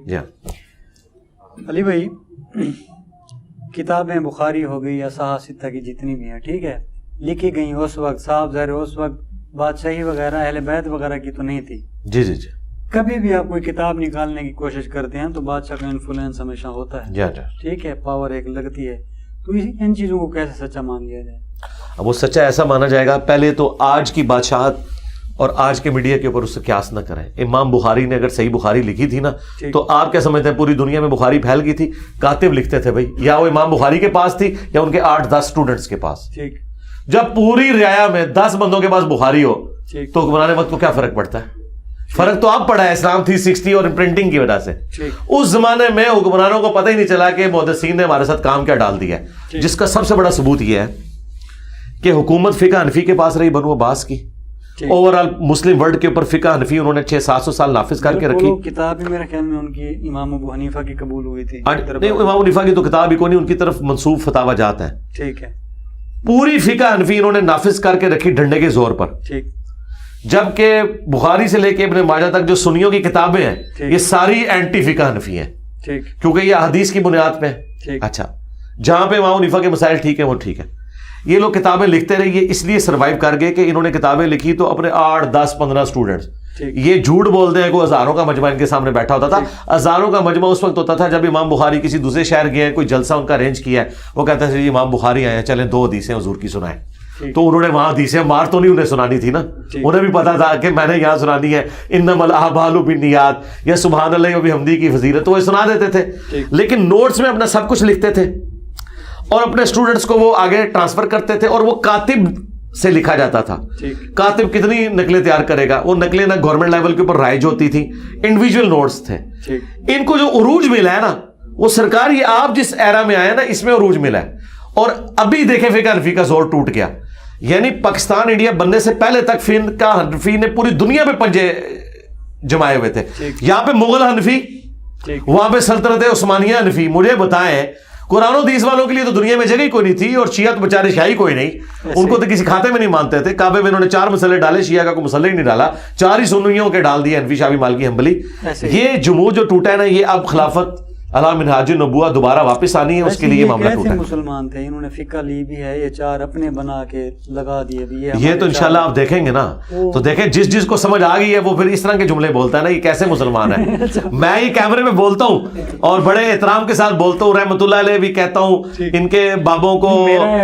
ہاں جی، صحافی پوچھ لیں گے تو انہوں، ٹھیک ہے نا، تنو کرچیا کنے بنایا بیچ، انہوں نے پھر قریب جاتا ہے تنو کس ماچا بنایا کرچیا۔ میں نے ایک بار پوچھا تھا کسی بریلوی حضرات سے کہ جناب وہ 12 امام شیعہ کہتے ہیں مانتے ہیں، تو ہمارے ادھر 4 ہیں، ٹھیک ہے، تو وہ کہتے ہیں کہ جی وہ 12 کوئی نہیں، انہوں نے بس ایویں ہی بنا لیا۔ نہیں، یہ سنیوں کا موقف نہیں، بالکل جھوٹ ہے۔ مجھے کہا تھا نہیں، وہ غلط کہا ہے انہوں نے، اہل سنت 12 اماموں کو مانتے ہیں۔ جب پھر بعد میں طاہر القادری صاحب کا بیان آیا تھا، پھر انہوں نے طاہر القادری صاحب نے تو ایک سمجھ لیں صدیوں کا جمود توڑا ہے۔ ہاں جی، اس حوالے سے ڈاکٹر طاہر القادری صاحب، مولانا مودودی، مولانا اسحاق، یہ 3 بندے ایسے ہیں جنہوں نے سنی شیعہ جو دراڑ تھی اس کو فل کیا اور اس کو اپنے منطقی انجام پہ ہمارے اس پلیٹ فارم نے پہنچایا۔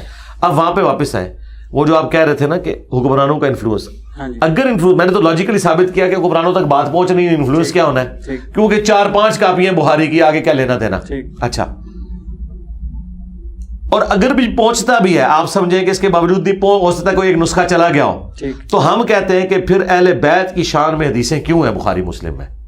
سب سے زیادہ تکلیف دہ چیز جو ناسبیوں کے لیے ہو سکتی ہے نا، وہ حدیثیں عمار ہے، وہ بخاری میں نہ ہوتی۔ اہل بیت کی شان میں حدیثیں ہیں، اتنی زیادہ نہیں ہیں۔ اب آپ زیادہ چھوڑ دیں سرکار، آپ بریلوی فقہ سے تعلق رکھتے تھے، یہ جو ان کے دربار وغیرہ کا سین ہوتا ہے، یہ دربار والے جتنے بھی بابے ہیں ان کے پاس اور کچھ ہونا ہو نفسیات کا علم ہوتا ہے، ٹھیک۔ یہ جب اپنی دستاریں وغیرہ بانٹتے ہیں، 10-20 دستاریں ان لوگوں کو دیتے ہیں جو پیسے والے ہوتے ہیں، جو چندہ دیتے ہیں، ٹھیک۔ 4 سے 5 ان کو لازمی دیں گے تو صحیح معنوں میں حقدار اور نیک پاک سب پارسا عوام میں مشہور ہوں گے، ٹھیک ہے۔ تو حدیث میں اہل بیت کا ذکر، جی میں اس کو یوں ریپٹل، جی میں اس کا بھی کاؤنٹر کرتا ہوں، میں یہ میں بات آپ کی درست مان لوں، ٹھیک۔ جب یہ 2 نمبریاں کر رہے ہوتے ہیں تو دنیا میں سیانے لوگ موجود ہوتے ہیں نا جو 2 نمبری ان کی پکڑ لیتے ہیں، تو مجھے بتائیں امام بخاری، امام مسلم کی یہ 2 نمبری اس زمانے میں کس نے پکڑی ہے؟ کسی نے ہائی لائٹ کی ہو یا آج کوئی ہائی لائٹ کر کے بتائے؟ دوسری بات، ان لوگوں نے تو اپنی لائف سٹیک پہ لگوائی ہے ان چیزوں کی وجہ سے۔ امام نسائی شہید کیوں ہے؟ خصائص علی لکھنے کی وجہ سے ہو گئے نا یار۔ ایک بندہ اپنی جان دے کے منوا رہا ہے کہ میں شیعان علی میں سے ہوں، اب آپ کہیں کہ نہیں اس نے ڈکوسلا کیا، ایویں حضرت علی کے فضائل لکھ دی ہیں۔ اگر امام نسائی جس نے اپنی جان دی حضرت علی کے دفاع میں، اگر وہ آپ کو یہ بتائے کہ حضرت ابوبکر، عمر، عثمان بھی نبی علیہ السلام کے سچے محبین تھے، چاہنے والے تھے اور خلفائے راشدین تھے، تو ان کی بات نہیں پھینکی جا سکتی کیونکہ اس شخص نے اپنی جان دی ہے۔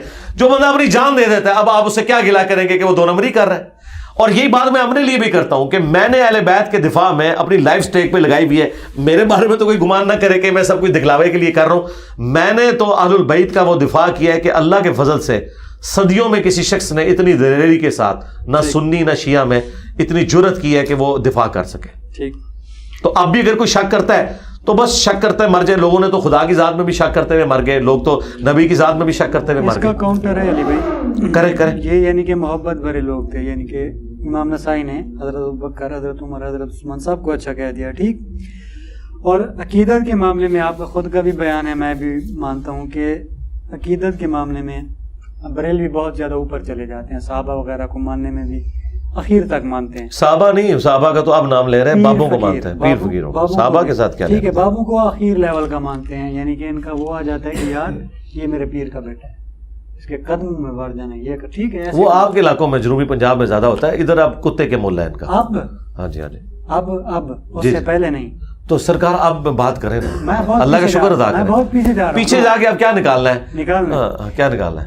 جب ان کا عقیدہ اس طرح کا ہے، پھر جب فدق لینے گئی تھی بی بی، حق بنتا تھا نہیں بنتا تھا، نبی کی بیٹی تھی، محبت ہی دے دیتے. ہاں جی، اس کا میں جواب دوں گا. فدق کا ایشو ہو یا باقی سارے ایشوز ہوں، اگر ہم اہل سنت کی کتابوں کو چھوڑ کے شیعہ کتابوں سے اپنا موقف ثابت کر دیں، پھر آپ کیا کہیں گے؟ پھر تو آپ کو کوئی تردد نہیں ہونا چاہیے نا ماننے میں. اگر ہم نہیں میں یہ بات کر رہا ہوں، آخری حال یہی ہو سکتا ہے نا کہ میں جیوز اور کرسچنز کو ان کی کتابوں سے اپنے نبی کی پروفیسیز بتا دوں. تو اگر میں نہج البلاغہ سے مولا علی علیہ السلام کے خطبات نکال کے بتاؤں ابو بکر عمر کی شان میں، اچھا، اور میں اس سے اپنا مقدمہ ثابت کر دوں، تو بخاری مسلم کی تو مجھے ضرورت ہی نہیں ہے. سب سے پہلے تو شیعہ سے جو ہمارا بنیادی اختلاف ہے وہ فدق کے اوپر نہیں ہے، وہ خلافت کے مسئلے کے اوپر نہیں ہے.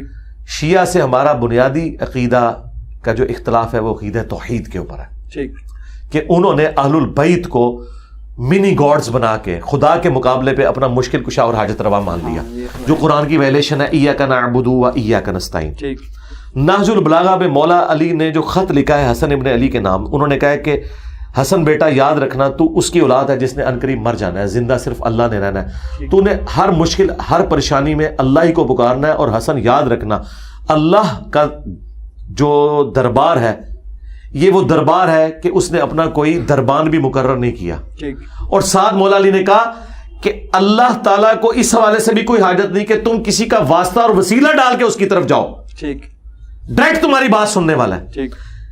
اگر مولا حسن کو مولا علی یا علی مدد نہیں سکھا رہے، ایون مولا علی اپنا وسیلہ بھی نہیں بتا رہے، جو وسیلہ کے نام پہ انہوں نے توسل کے نام کے اوپر استعانت کو ثابت کر دیا ہے، تو سرکار اب اس سے بڑی میں بات اور کیا بتاؤں؟ نہج البلاغہ سے بتا دی اور اس سے بڑھ کر قرآن سے بتا دی. اَمَّن یُجِیبُ الْمُضْطَرَّ اِذَا دَعَاهُ، اس میں واضح ہے کہ جو اللہ کے سوا کسی اور ہستی کے بارے میں عقیدہ رکھتا ہے، اِلٰہٌ مَعَ اللَّهِ، کیا وہ اللہ کے ساتھ تم نے اس کو الہ ٹھہرا لیا ہوا ہے؟ عقیدہ توحید قرآن اور نہج البلاغہ کی روح سے یہ شیعہ سے ہمارا بنیادی اختلاف ہے کہ اس کی کوئی جڑ آپ کی کتابوں میں موجود نہیں، نہ قرآن میں، نہ نہج البلاغہ میں، نہ بخاری مسلم میں. اس کے اوپر تو بات کریں. دوسرا عقیدہ، اماموں کے بارے میں انہوں نے یہ جو کلیم کیا کہ کوئی اللہ اور مخلوق کا ڈیوائن ریلیشن شپ ہے، کہ اللہ تعالیٰ نبی الاسلام کی وفات کے بعد بھی امامت کا سلسلہ چلائے گا، اور گائیڈڈ لوگ ہوں گے. اگر امام سے مراد یہ ایکسپرٹ لیتے ہیں نا کہ وہ قرآن و سنت کے سمجھنے والے ہیں، تو سارے اماموں کو ہم مانتے ہیں. لیکن اگر آپ مولا علی علیہ السلام یا باقی اماموں کے بارے میں کہیں کہ یہ ڈیوائن ہے، خدا کی طرف سے مقرر کرتا ہے، تو یہ بڑا خطرناک معاملہ ہے. کیونکہ نہج البلاغہ میں مولا علی علیہ السلام کا خطبہ ہے اور رسول اللہ کی میت پہ انہوں نے کہا یا رسول اللہ آپ کی موت اگلے انبیاء کی موت کی طرح نہیں ہے، آپ کی موت کی وجہ سے آسمان کا زمین سے رشتہ منقطع ہو گیا.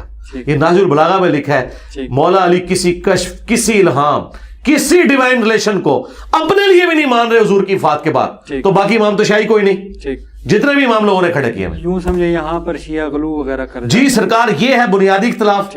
ماتم بہت چھوٹی چیز ہے، ماتم ہمارے نزدیک اتنا ہی اختلاف ہے جتنا بریلویوں نے میلاد کے جلوس نکالے ہوئے ہیں. اس سے زیادہ ہم اس سے کوئی تکلیف نہیں ہوتی. ہمیں اصل اختلاف ہوتا ہے جب توحید کے مسئلے میں، امامت کے مسئلے میں آپ ایک پیرلل میں عقیدہ کھڑا کرتے ہیں، ہم اسے ختم نبوت کے اور توحید کے منافی سمجھتے ہیں. معصومیت علی بھائی یوں سمجھیں انبیاء تک رہ جائے گی. ٹھیک، ہم تو انبیاء کو بھی اس طرح معصوم نہیں مانتے جس طرح یہ لوگ مانتے ہیں. سرکار بات یہ ہے انبیاء بھی جو معصوم ہے وہ یہ معصوم نہیں ہے کہ انبیاء غلطی نہیں کر سکتے. انبیاء معصوم یہ ہے کہ انبیاء گناہ نہیں کریں گے. گناہ اور غلطی میں فرق سمجھیے گا. قرآن میں آیا ہے کہ حضرت آدم سے بھی غلطی ہوئی، حضرت یوسف کے بارے میں آیا کہ وہ بھی عورت کا قصد کر لیتے اگر اللہ نہ بچاتا. موسیٰ علیہ السلام سے بندہ قتل ہو گیا. نبی علیہ السلام کے بارے میں آیا کہ غزوہ بدر کے قیدی چھوڑ دیے انہوں نے. غزوہ تبوک کے موقع پر آیا کہ انہوں نے لوگوں کے بہانے قبول کر لیے. اللہ نے فرمایا نبی اللہ آپ کو معاف کرے، آپ نے یہ کیوں کیا. اور سورہ انفال میں تو آیا کہ اللہ نے آپ کو اور آپ کے ساتھیوں کو عذاب دینا تھا جو آپ نے غزوہ بدر کے قیدیوں کو چھوڑ دیا. اتنے سخت الفاظ ہیں، تو ظاہر ہے اجتہادی غلطیاں ہوئی ہیں نا. نبی کی معصومیت کا مطلب یہ ہے کہ نبی آج کی ڈیٹ میں معصوم ہے. اپنی زندگی میں اگر اسے کوئی مس ہینڈلنگ ہوئی ہے نا اللہ کے ریفرنس سے, تو اللہ نے اس کی ریمیڈی کی, اس نے رجوع کیا, اور آج کی ڈیٹ میں نبی کی جو تعلیمات ہم تک پہنچی ہیں وہ معصومیت والی ہیں. نبی کا معصوم ہونا قطعاً یہ نہیں ہے کہ نبی روبوٹ ہے. تو اگر نبیوں کے بارے میں قرآن یہ عقیدہ رکھ رہا ہے تو سرکار باقی تو پھر شاہی کوئی نہیں. سیدھی سی بات ہے. اب اس معاملے کو ڈسکس نہیں کرنا چاہیے, یہیں پہ یعنی فکس ہو جانا چاہیے کہ حضرت چاروں کے چاروں خلفائے راشدین آپس میں اچھے تعلقات میں تھے. جی یہ سمجھ فتنہ پھیلایا جا رہا ہے جہاں سے بھی ہو. اچھے تعلقات میں تھے. جو اختلاف آئے ہیں وہ اس نوعیت کے نہیں جو یہ ہیں, ٹھیک, اس نوعیت کے نہیں ہیں. مثلاً یہ فدق کا مسئلہ آیا ہے لیکن مولا علی نے ایکسیپٹ کر لیا. ٹھیک. اور یہ بھی مسئلہ آیا کہ سقیفہ بنی ساعدہ میں آج اگر ہم ماضی میں دیکھیں سیدنا ابو بکر کی خلافت جس طرح اسٹیبلش ہوئی, بخاری میں خود خطبہ موجود ہے کہ حضرت عمر نے کہا کہ اس طرح دوبارہ کی بیعت نہیں ہونی چاہیے. وہ بھی اس کو ایک کیٹاسٹرافک کنڈیشن سمجھتے تھے. ان کے بابا والا واقعہ وہ بھی سچ ہے. کون سا؟ ابو قحافہ. میرے خیال کیا حضرت ابو بکر کے والد کا نام ابو قحافہ تھا. ہاں مسلمان ہو گئے تھے وہ. ان کا جو واقعہ ہے وہ سچا تھا. کون سا واقعہ؟ کہ بھی روکتے ہیں تم کیوں لے کے آئے ہو خلافت. نہیں ایسی کو بات جا کے علی کو دے دو. نہیں ایسی کو بات نہیں. ایک کہانی ہے. ابو سفیان نے کہا تھا حضرت علی کو کہ آپ ان کے خلاف کھڑے ہو. حضرت علی نے ایکسیپٹ کر لیا نا جی. فدق کا مسئلہ بھی جو بھی تھا ایکسیپٹ کیا. یہ کہتے ہیں جی وہ امت کے وسیع تر مفاد میں کیا. امت کے وسیع تر مفاد میں اس زمانے میں انہوں نے کر لیا. آپ آج بھی کرنے کے لیے تیار نہیں ہو. آپ علی کے شیعہ ہو یا بنو امیہ کے شیعہ ہو. ٹھیک ہے. دیکھیں جس سے علی کی لڑائی مرتے دم تک رہی ہے میری آج بھی اس سے لڑائی ہے, بنو امیہ. اور جن کے ساتھ حضرت علی نے کمپرومائز کیا ہے, حضرت عثمان جو کہ بنو امیہ سے تھے ان کے ساتھ کمپرومائز کیا, ان کے لیے ان کی وفات کے بعد دعائیں کی, ہماری اس سے صلح ہے. امیر شام سے نہیں کی, ہماری آج بھی صلح نہیں. سیدھی سی بات ہے. یعنی کہ 4 بڑے صحابہ کرام جن کا نام بار بار لینا پڑھنا فرض بھی بنتا ہے, ٹھیک ہے, اچھا کام ہے. جی. اس کے علاوہ کئی سارے ایسے صحابہ کرام ہیں جن کا ذکر نہیں ہوتا, جبکہ حضرت معاویہ وغیرہ اس طرح کے لوگوں کا نام ہم تذکرہ وغیرہ. اس کی وجہ یہ کہ آپ سے یعنی کہ حضرت معاویہ سے کئی سارے افضل صحابہ اور بھی ہیں. نہیں میرا حال ہے آلموسٹ سارے ہی افضل ہیں ان سے. تو ایسے ہی. ہاں جی اس طرح ہے. تو ان کا نام وغیرہ نہیں ہوتا, ان کو اتنا وہ میں نے آپ کو بتایا نا کہ علماء ہوں یا صحابہ ہوں, اگر کوئی فرقہ ان کو آن کرنا شروع کر دے نا تو وہ فلرش کر جاتے ہیں. حضرت معاویہ کو ایک فرقے نے آن کر لیا نا, ناسبیوں نے, دھندے کی خاطر. اچھا ہاں دھندہ ہی ہوا ہے. اچھا مولانا اسحاق صاحب ہمارے استاد سے پوچھا گیا کہ نبی اسلام کی تو 4 بیٹیاں ہیں, شیعہ کے بڑے علماء بھی مانتے ہیں, ایران کے بھی علماء مانتے ہیں, تو باقی 3 بیٹیوں کا اتنا ذکر کیوں نہیں؟ تو مولانا اسحاق نے بڑا پیارا جواب دیا, ان کا باقی 3 کو پارٹی نہیں ملی, فاطمہ کو پارٹی مل گئی. یہ نیچرل میں بات آپ کو بتا رہا ہوں.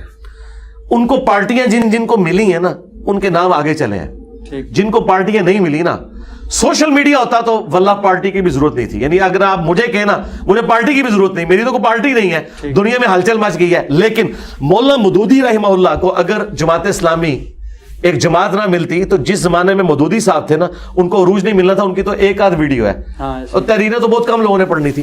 لیکن اب جو یہ زمانہ ہے مولانا اسحاق کو کوئی پارٹی نہیں ملی, آج بھی مولانا اسحاق کو لوگ سن رہے ہیں. اچھا ڈاکٹر اسرار صاحب کی اپنی جماعت ان کی لیگیسی کو اس طرح نہیں لے کے چل سکی. ڈاکٹر اسرار اپنی پرسنالٹی ویڈیوز کی وجہ سے چل رہے ہیں. بالکل آج کے زمانے میں تو آپ کہہ سکتے ہیں کوئی شخص اپنے انڈیویجول ٹیلنٹ کے اوپر چل سکتا ہے, لیکن اس زمانے میں جب تک کوئی پارٹی نہیں تھی نا کسی کو لیتی تو اس کو اس طرح پذیرائی نہیں ملتی تھی. تو تاریخ میں آپ کو جتنی بڑی پرسنالٹیز ملیں گی نا وہ اس لیے مل رہی ہوں گی کہ کسی پارٹی نے انہیں آن کیا. مجھے بتائیں کیا امام باقر علیہ السلام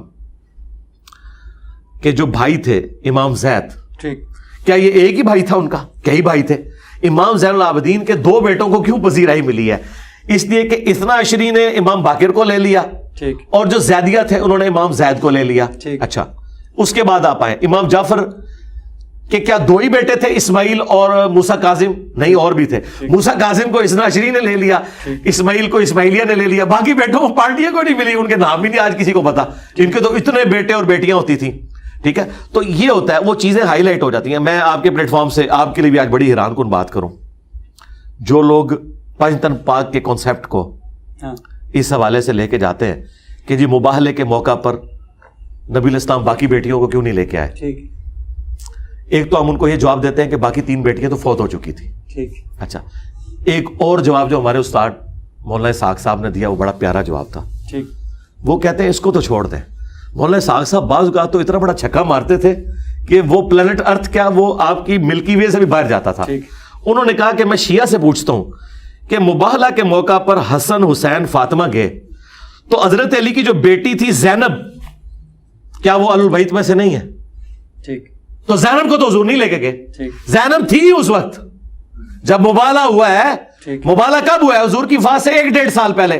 سیدہ زینب تھیں حضرت علی کی بیٹی، لیکن مباہلے کے موقع پر حضور زینب کو نہیں لے کے گئے. کس شیعہ کی جرت ہے وہ زینب کو اہل بیت سے باہر نکالے، جس نے یزید کے دربار میں خطبہ دیا ہے اور اپنے بھائی حسین کا دفاع کیا ہے؟ اگر زینب اس وقت حضور کے ساتھ نہیں گئی اور اہل بیت سے خارج نہیں ہوئی تو باقی 3 بیٹیاں کیسے خارج ہوگی؟ کیڑا بڑا پھکا دیتا ہے جی مولا صاحب نے. آخری 2-3 سوال ہی رہتے ہیں علی بھائی. ہاں جی. ہندوستان میں ویسے اسلام انٹر کب ہوا؟ صحابہ کرام کی قبریں وغیرہ پائی جاتی ہیں، ہمارے علاقوں میں بھی ہیں، حضرت سہل بن عدی کوئی صحابی اگر ہیں، مزار بھی یار ہمارے جیلوں میں بھی ایک صحابی کی قبر بنی ہوئی ہے، خود سے لوگوں نے بنائی. نہیں یار کوئی اس طرح وثوق سے نہیں کہا جا سکتا. اسلام کہاں سے آیا؟ اسلام دیکھیں بنو امیہ کے دور میں اسلام آ گیا تھا یہاں پہ. محمد بن قاسم جب یہاں پہ آیا، اسلام آیا تھا، اسلام بھی آیا مسلمان بھی آیا. وہ والا اسلام اگر آپ کہتے ہیں وہ تو اسلام وہاں پہ بھی نہیں تھا جہاں سے آ رہا تھا. اسلام جس کو آپ رناؤنڈ اسلام کہتے ہیں. محمد بن قاسم اسلام کی دعوت کے لیے آیا؟ نہیں، اسلام کی دعوت کے لیے تو نہیں آیا تھا، آیا کسی اور مسئلے میں تھا، لیکن بہرحال اسلام بھی ساتھ لے آیا نا. ٹھیک ہے نا، وہ ایک نیچرلی وہ اپنا مذہب بھی تو لے کے آئے نا. جس طرح انڈونیشیا اور ملیشیا میں اسلام نہیں گیا تھا، مسلمان تاجر گئے تھے تو ساتھ اپنا اسلام بھی لے گئے. ٹھیک ہے، یہ تو ایک نیچرل ہے. جب کوئی بندہ جاتا ہے تو اپنا ریلیجن اپنا ساتھ لے کے جا رہا ہوتا ہے، اسی طرح ہی پھیلتا ہے نا. کوئی ایک سبب بھی بنتا ہے نا، وہ بعض اوقات کوئی حادثہ بھی ہو سکتا ہے. ایک سوال یہ بھی تو بنتا ہے کہ وہ ساتھ میں ناسبی لایا ہوگا. جی ناسبی لایا تو ختم ہی ہوگی نا، کتنا عرصہ چلنی تھی. لیکن آپ ایک ذہن میں رکھیے گا بات، یہ میں انصاف کے ساتھ، اب مجھ سے زیادہ تو اہل بیت کا دفاع کرنے والا کوئی نہیں ہے. بالکل ٹھیک ہے، میں یہ پورے وثوق سے کہتا ہوں کہ سنیت پہ اللہ تعالیٰ کا اس حوالے سے کرم رہا ہے. تھرو آؤٹ اسلامک ہسٹری میں سنیت میں کبھی حضرت علی کا بغض نہیں رہا. یہ ضرور رہا ہے کہ انہوں نے بنو امیہ کا دفاع کیا. اچھا، وہ دفاع بھی ڈرتے ڈرتے کیا ہے. یہ کبھی نہیں کہا کہ جی معاویہ جو ہے حضرت علی کی ٹکر کے تھے. نو نو نو نو نو، وہ کہتے تھے یار ان سے غلطی ہو گئی، بس ان کے بارے میں زبان بند رکھو. ہاں، یہ کبھی نہیں کہا کہ جی بڑی وہ خدمت کو اسلام کی کر کے گئے. نہیں نہیں نہیں، بلکہ میں آپ کو بتاؤں وہ لوگ جنہوں نے شیعہ کے ساتھ مناظرے لڑے ہیں نا سنیوں کے دفاع پہ، ان کا بھی حضرت معاویہ کے بارے میں یہ موقف تھا کہ حضرت معاویہ حضرت علی کی جوتیوں میں بھی بیٹھے نا، حضرت علی کے صحابہ کی جوتیوں میں بھی بیٹھے، تو ان کے لیے اعزاز ہے. جو عبدالعزیز محدث دہلوی تحفہ اثنا عشریہ لکھا ہے، تو امیر شام کے بارے میں ان کی کتنی سخت رائے ہے آپ سوچ بھی نہیں سکتے. علامہ وحید الزمان، چلے ان سے پہلے نواب صدیق حسن بھوپالوی جو اہل حدیث کے سب سے بڑے یہاں پہ سب کانٹیننٹ میں سمجھ لیں محسن بھی ہیں، عالم بھی ہیں، اور اتنے بڑے وہ عالم ہیں کہ شیخ البانی جو محدث اعظم سعودی ہیں وہ ان کو امام لکھتے ہیں. امام نواب صدیق حسن بھوپالوی وہ تو کہتے تھے کہ امیر شام کی جنگ جو ہے وہ دنیاوی لالچ سے خالی نہیں تھی. ٹھیک ہے، اچھا اب جب اس طرح کے لوگ آ کے بات کرتے ہیں پھر یہ کہتے ہیں نہیں جی وہ چونکہ سید تھے ان کا جھکاؤ اس طرف تھا. ایسا نہیں تھا. سنیت ہمیشہ پرو علی رہی ہے. سنیت کبھی بھی پرو بنو امیہ نہیں ہوئی ہے. پرو بنو امیہ صرف اتنی تھی کہ وہ یہ کہتے تھے کہ آپ اس بنیاد پہ اس کو صحابی ہونے کی وجہ سے لان تان نہ کریں، اختلاف رائے رکھیں، اور اس کی غلطیوں کی وجہ سے حضرت عثمان غنی رضی اللہ تعالیٰ عنہ کو تختہ مشق نہ بنائے. بس اس سے زیادہ کچھ نہیں تھا. حضرت عثمان غنی رضی اللہ تعالیٰ عنہ کی غلطیوں کو بھی سنیت نے مانا. بخاری میں لکھا ہوا ہے کہ حضرت علی نے ان کو کہا کہ آپ جو ہے وہ نبی الاسلام کی وصیت کے مطابق آپ کے گورنروں کی شکایت آ رہی ہے مال غنیمت تقسیم کریں. امام بخاری نے یہ نقل کیا ہے. فقہ حنفی کی بنیادی فقہ کی کتابوں میں موجود ہے، ہدایہ ہو باقی کتابیں، کہ مال غنیمت حضرت عثمان کے طریقے پہ نہیں تقسیم ہوگا، ابو بکر عمر کے طریقے پہ تقسیم ہوگا. اب مجھے بتائیں ہدایہ 1000 سال پہلے ہدایہ لکھی گئی ہے، کیا انجینئر صاحب کی انہوں نے ویڈیوز دیکھی ہوئی تھی؟ نہیں. ان کو پتا تھا کہ مس ہینڈلنگ ہوئی ہے، لیکن اس کے باوجود حضرت عثمان کو رسپیکٹ دیتے تھے. ٹھیک ہے، حضرت میر معاویہ کے بارے میں بدر الدین عینی آج سے 600 سال پہلے لکھ گیا ہے کہ تم کہتے ہو کہ معاویہ کو 1 اجر ملے گا، اس کے لیے تو یہی کافی ہے، اسے اللہ تعالیٰ صحابی ہونے کی وجہ سے چھوڑ دے. کیا اس نے انجینئر کی ویڈیوز دیکھی تھی؟ ملا علی قاری جو ہر درجے میں امیر شام کا دفاع کرتے ہیں، تو انہوں نے تو یہاں تک لکھا ہے کہ امیر شام کو چاہیے تھا کہ حضرت علی کی بیعت کر لیتے، جو انہوں نے نہیں کی. نمبر 2 انہوں نے بغاوت کی، مرقاء کے اندر انہوں نے لکھا. نمبر 3 انہوں نے قصاص عثمان کو اپنی ڈھال بنا لیا، اندر وہ خلافت کی لالچ چھپائے ہوئے تھے. نمبر 4 حدیث عمار نے ان کو ان کے چھپی ہوئی بغاوت کو ظاہر کر دیا. اور نمبر 5 امیر معاویہ کے کنڈکٹ نے قرآن و سنت کو پیٹھ کے پیچھے ڈال دیا. اور پتہ ہے نمبر 6 پہ انہوں نے کیا لکھا, لیکن ہمیں چاہیے اپنی زبان بند رکھیں. ٹھیک, ہم بھی یہ کہتے ہیں کہ میرا عقیدہ وہی ہے جو مولا علی قاری کا ہے. ویسے میرا اس سے ہلکا تھا, لیکن مولا علی قاری کے جیسے مجھے حوصلہ ہوا تو میں نے ایک سٹیپ اور آگے بڑھایا. میں کہ مولا علی قاری ویل ڈن رحمہ اللہ تعالی. آج ایک بات آپ نے کی صبح خطاب میں ہی, چھوٹی سی بات ہے, اس میں میں نے ایک پوائنٹ نوٹ کیا, اس پر تھوڑا سا جواب دیں.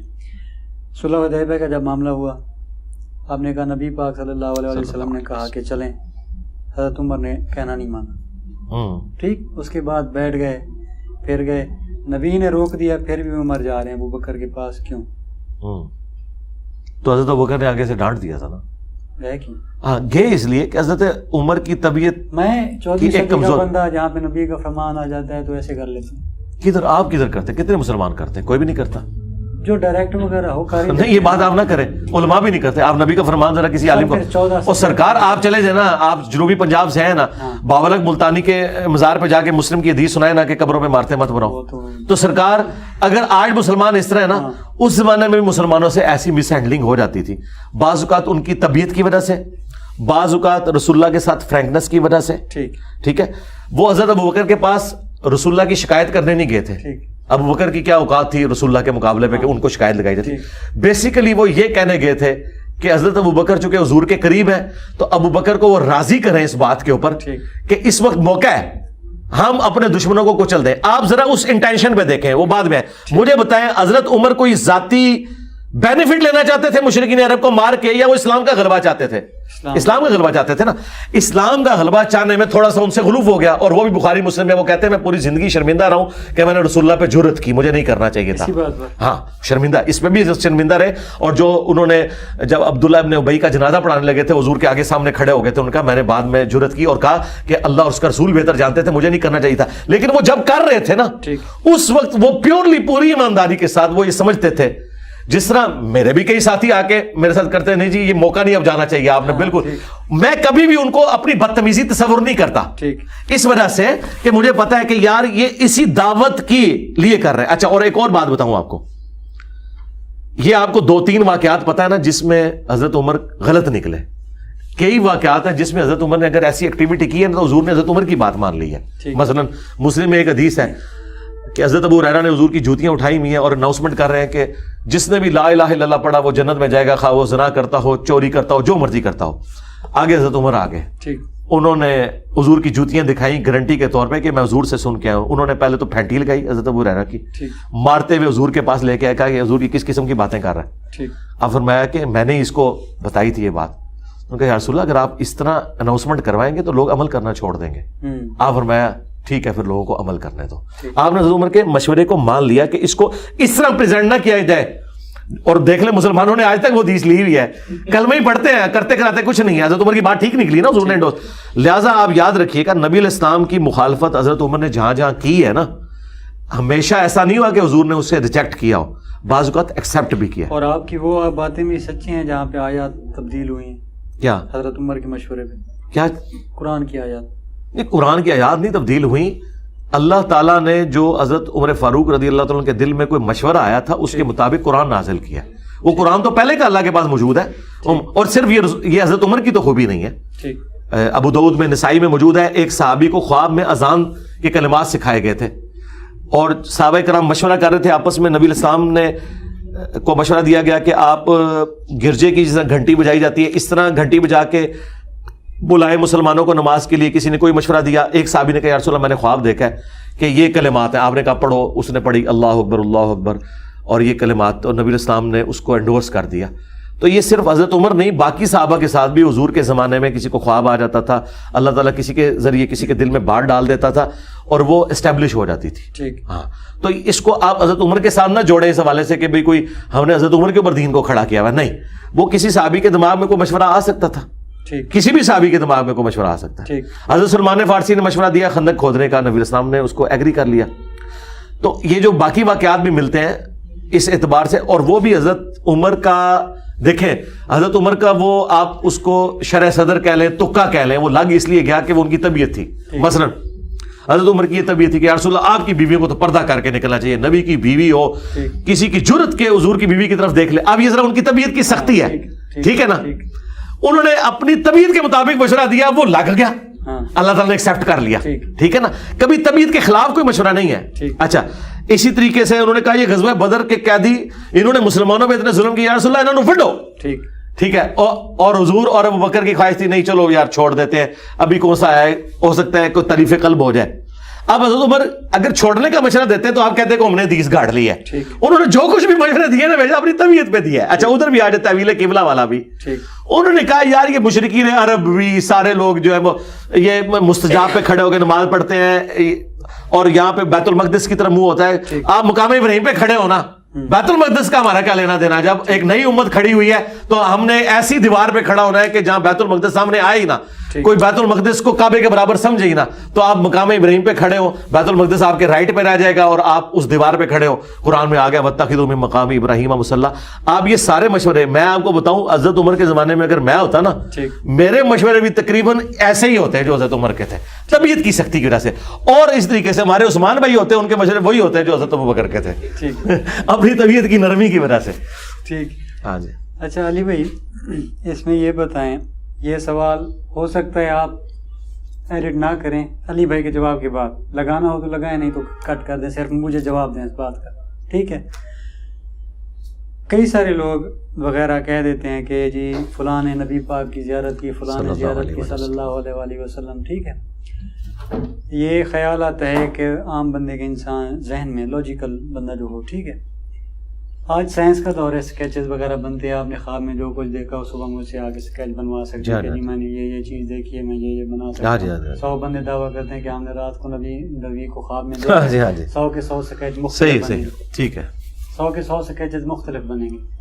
تو مطلب یہ ہے اللہ پاک نبی پاک کو اختیارات وغیرہ دیتا ہے لوگوں کے خواب؟ نہیں, بالکل یہ سارا جال. اور آپ جس کیمرے سے ڈر رہے ہیں, اس کیمرے میں تو میں نے اس ٹاپک کے اوپر 1 گھنٹے کی ویڈیو ریکارڈ کرائی ہوئی ہے. سرکار آپ کے گمان سے بھی باہر ہے, میں نہیں جرأت کیا, یہ سب کا سب فراڈ ہے جی. مطلب صرف صحابہ نے دیکھا ہوا؟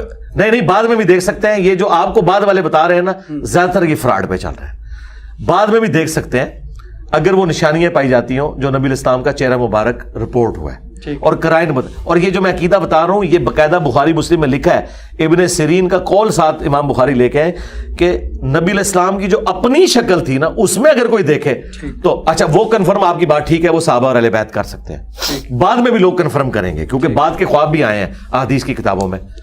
بعد کے لوگ کیسے کنفرم کریں گے؟ بخاری مسلم میں حدیث ہے, نبی الاسلام کی وفات تک سر اور داڑھی کے ملا کے 20 سے زیادہ بال سفید نہیں تھے. 20 سے زیادہ تو میرے سفید ہیں. ٹھیک, اگر کسی نے حضور کو سفید داڑھی میں دیکھا ہے وہ حضور کو دیکھا نہیں, لہذا تو 99% ویسے ہی فارغ جو سارے چٹی داڑھی دیکھتے تھے. فراڈ ہے, فراڈ ہے, جھوٹ ہے. چٹی داڑھی میں تو حضرت عائشہ کے سامنے بھی آ جائے نا حضور, ان کو بھی سوچ کے پہچاننا پڑے گا, کیونکہ جس بندے کو آپ نے پوری زندگی کالی داڑھی میں دیکھا ہے نا, اچانک سفید داڑھی میں اسے لے آئے نا, وہ سوچے گا تو کہے گا کہ یا تو یہ اس کے والدہ ہیں یا دادا ہے کوئی, اس کا دماغ نہیں اس طرف جائے گا, یہ خود ہے بندہ. نبی علیہ السلام کی داڑھی وفات تک کالی رہی ہے, لہذا سفید داڑھی والے تو سارے فارغ ہو گئے. اب اسکیچز کی طرف آپ آئے. اسکیچز یہ موجود ہے شمائل ترمذی, امام ترمذی کی کتاب میں, کہ ایک تابعی نے حضور کو خواب میں دیکھا. ابن عباس نے کہا کہ پہلے خواب بیان کرو, تم نے کیا دیکھا؟ اس نے پورا حضور کا نقشہ کھینچا, یوں یوں یوں یوں یوں. تو انہوں نے کہا ہاں تم نے نبی علیہ السلام کو دیکھا, اگر تم زندگی میں بھی دیکھتے تو ایسے ہی تھے نبی علیہ السلام. پھر وہ جو آگے بات ہوتی ہے نا, اس سے بھی اندازہ لگایا جاتا ہے. اکثر تو باتوں سے فارغ ہو جاتا ہے, کیونکہ وہ آ کے فرقوں کی دعوت دے رہے ہوتے ہیں. نبی علیہ السلام نے تو فرقوں کی دعوت نہیں دینی. پھر ایک فرقہ دوسرے کو گمراہ کہہ رہا ہوتا ہے, دوسرا اس کو گمراہ کہہ رہا ہوتا ہے. یہ سارے کا سارا چل رہا ہے فراڈ کے اوپر زیادہ تر معاملہ. اب رہ گئے وہ آپ اسکیچ کی طرف آئیں. میں آپ کو ایک کلیئر کٹ بتاؤں کہ اگر واقعی وہ سارے لوگ ایک جگہ جمع کیے جائیں جنہوں نے جینولی حضور کو دیکھا ہے, اور وہ اسکیچ بنایا جائے, وہ اسکیچ ایک ہی بنے گا. یہ میں آپ کو وثوق سے کہتا ہوں. اس کے اوپر کوئی ایکٹیویٹی پرفارم نہیں ہوئی نا. آپ کہہ رہے ہیں کہ اگر ایسے کیا جائے, ابھی وہی نہیں نا ایسا.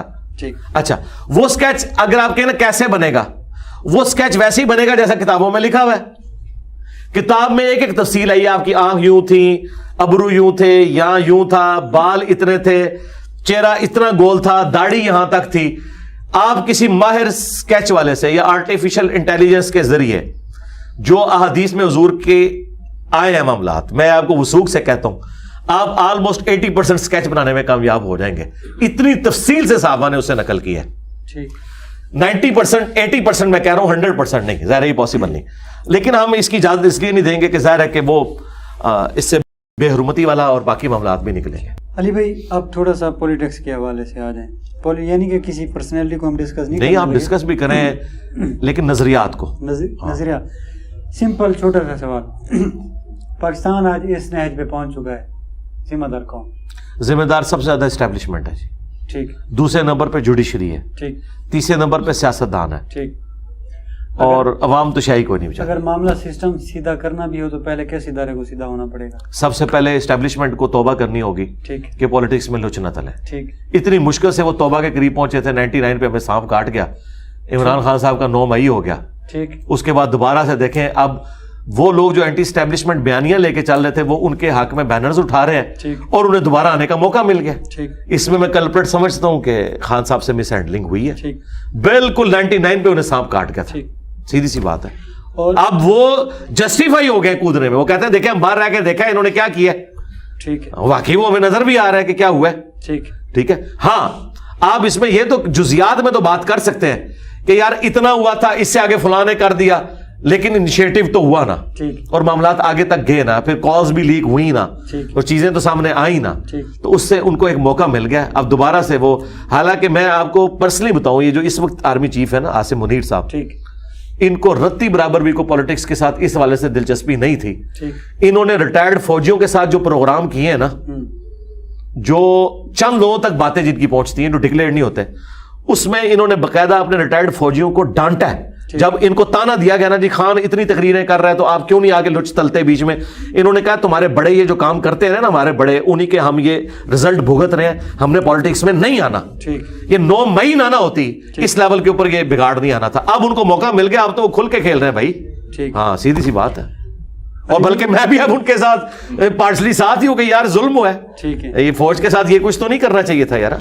ہاں اگر اس ملک کا نظام ٹھیک کرنا بھی ہو تو سب سے زیادہ طاقت جوڈیشری کے پاس ہونی چاہیے. سب سے زیادہ طاقت جو ہے نا جی, وہ تو عوام کے پاس, پارلیمنٹ کے پاس ہونی چاہیے. پارلیمنٹ کے پاس. جوڈیشری کہاں سے طاقتور ہوگی, یعنی کہ ججز وغیرہ نہیں, ججز تو پھر آپ دیکھ رہے ہیں وہ طاقت کس طرح ایگزیکیوٹ کر رہے ہیں. ٹھیک. آپ کو میں صرف اتنا بتا دوں, ججز کی طاقت یہ ہے کہ چند گنتی کے جج جن کی تعداد 20 بھی نہیں ہوتی ہے, ٹھیک, وہ اپنا چیف جسٹس بچا لیتے ہیں. ٹھیک ہے جی. ٹھیک. آرمی کی طاقت آپ دیکھ لیں, پاکستانی عوام کے مقابلے میں وہ آٹے میں نمک بھی نہیں ہے, وہ اپنا چیف بچا لیتے ہیں. ٹھیک ہے, بچا لیتے. اچھا, لیکن پاکستانی عوام جو 24 کروڑ ہے وہ اپنا چیف نہیں بچا سکتی. نہ نواز شریف کو بچا سکے, نہ عمران خان صاحب کو بچا سکے, نہ اگلا جس کا نمبر لگا ہے اسے بچا سکیں گے. تو یہ ظلم کیوں ہو رہا ہے؟ اسی لیے ہو رہا ہے کہ یہاں پہ ٹرو ڈیموکریسی نہیں ہے. ٹھیک.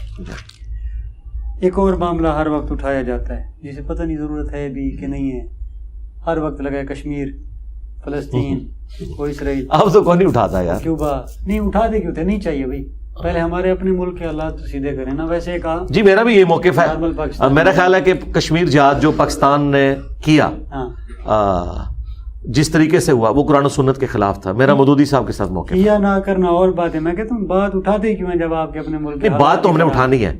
میں صرف اس میں آپ کا پارشلی ساتھ دوں گا کہ بات اٹھائیں, لیکن دنیا میں ہر ظلم کے خلاف. اگر کرسچنز کے ساتھ دنیا میں کہیں ظلم ہوتا ہے نا, ہماری آواز اٹھنی چاہیے. لیکن وہ مولوی یا وہ پولیٹیشین جو کہ ہٹلر نے صحیح پھینٹی لائی سی یہودیاں دی, اسے یہ کوئی حق نہیں کہ فلسطین کے حق میں بولے. پھر اسرائیل بھی صحیح پھینٹی لگا رہا ہے. ہاں بالکل, میں اس معاملے میں سول سوسائٹی کے ساتھ ہوں. اس لیے نہیں کہ سول سوسائٹی کی میں نے کوئی ہمدردی لینی ہے, قرآن و سنت ہمیں کہتا ہے کہ آپ نے اولو العلم قائما بالقسط بننا ہے, انصاف پہ کھڑا ہونا. ٹھیک. علی بھائی ایک دو سوال آخری ہیں. فرعون بادشاہ مصر جس کا قرآن میں بھی ذکر ہے, جب آپ ایجپٹ میں مصر میں دیکھنے کے لیے جاتے ہیں پتلے وغیرہ, تو ممیز کئی سارے فرعونوں کی بنی ہوئی ہیں. ہمارے والا کون سا؟ آپ والا وہ ہے جو اس میوزیم میں رکھا ہوا ہے. وہ یعنی موسیٰ علیہ السلام والا فرعون, اس کا نام, ہاں اسی کو ہمارے والے کہتے ہیں. یعنی کہ اللہ کہتا ہے عبرت بنا دیا, وہ سب عبرت بنے ہوئے. نہیں عبرت نہیں, وہ تو عبرت بنے ہوئے نا.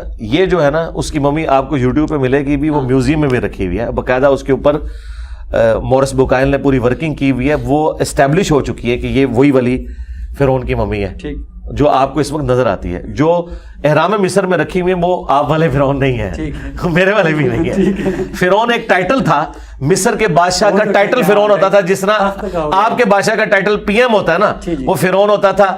اس طرح نمرود عراق کے بادشاہ ہوتے تھے، ٹھیک ہے. نجاشی جو ہے حبشہ کے بادشاہ ہوتے تھے. یہ ایک ٹائٹل ہوتا تھا، تخت تھا، یعنی کہ تخت تھا. آپ سمجھ. ہاں جی ٹھیک، زبردست. بس علی بھائی آلموسٹ سارے کے سارے سوالات. بس سب سے مزیدار سوال یہ کہ مارے والا فرعون کدھر گیا. یہ دیکھیں نا. چلیں ناظرین، اسی کے ساتھ اجازت چاہیں گے. ماشاءاللہ بہت ہی اچھے اور پیارے جوابات سے نوازا انجینئر محمد علی مرزا صاحب نے. انشاءاللہ ان کی تعریف میں جو بھی باتیں وغیرہ ہوں گی وہ میں بعد میں ہی انشاءاللہ اپنا ریویو پیش کروں گا. کیونکہ علی بھائی یہ موقع بھی نہیں دیتے کہ ان کے سامنے. نہیں، میرے سامنے کوئی تعریف نہ کریں. جزاک اللہ خیر. جزاک اللہ خیر.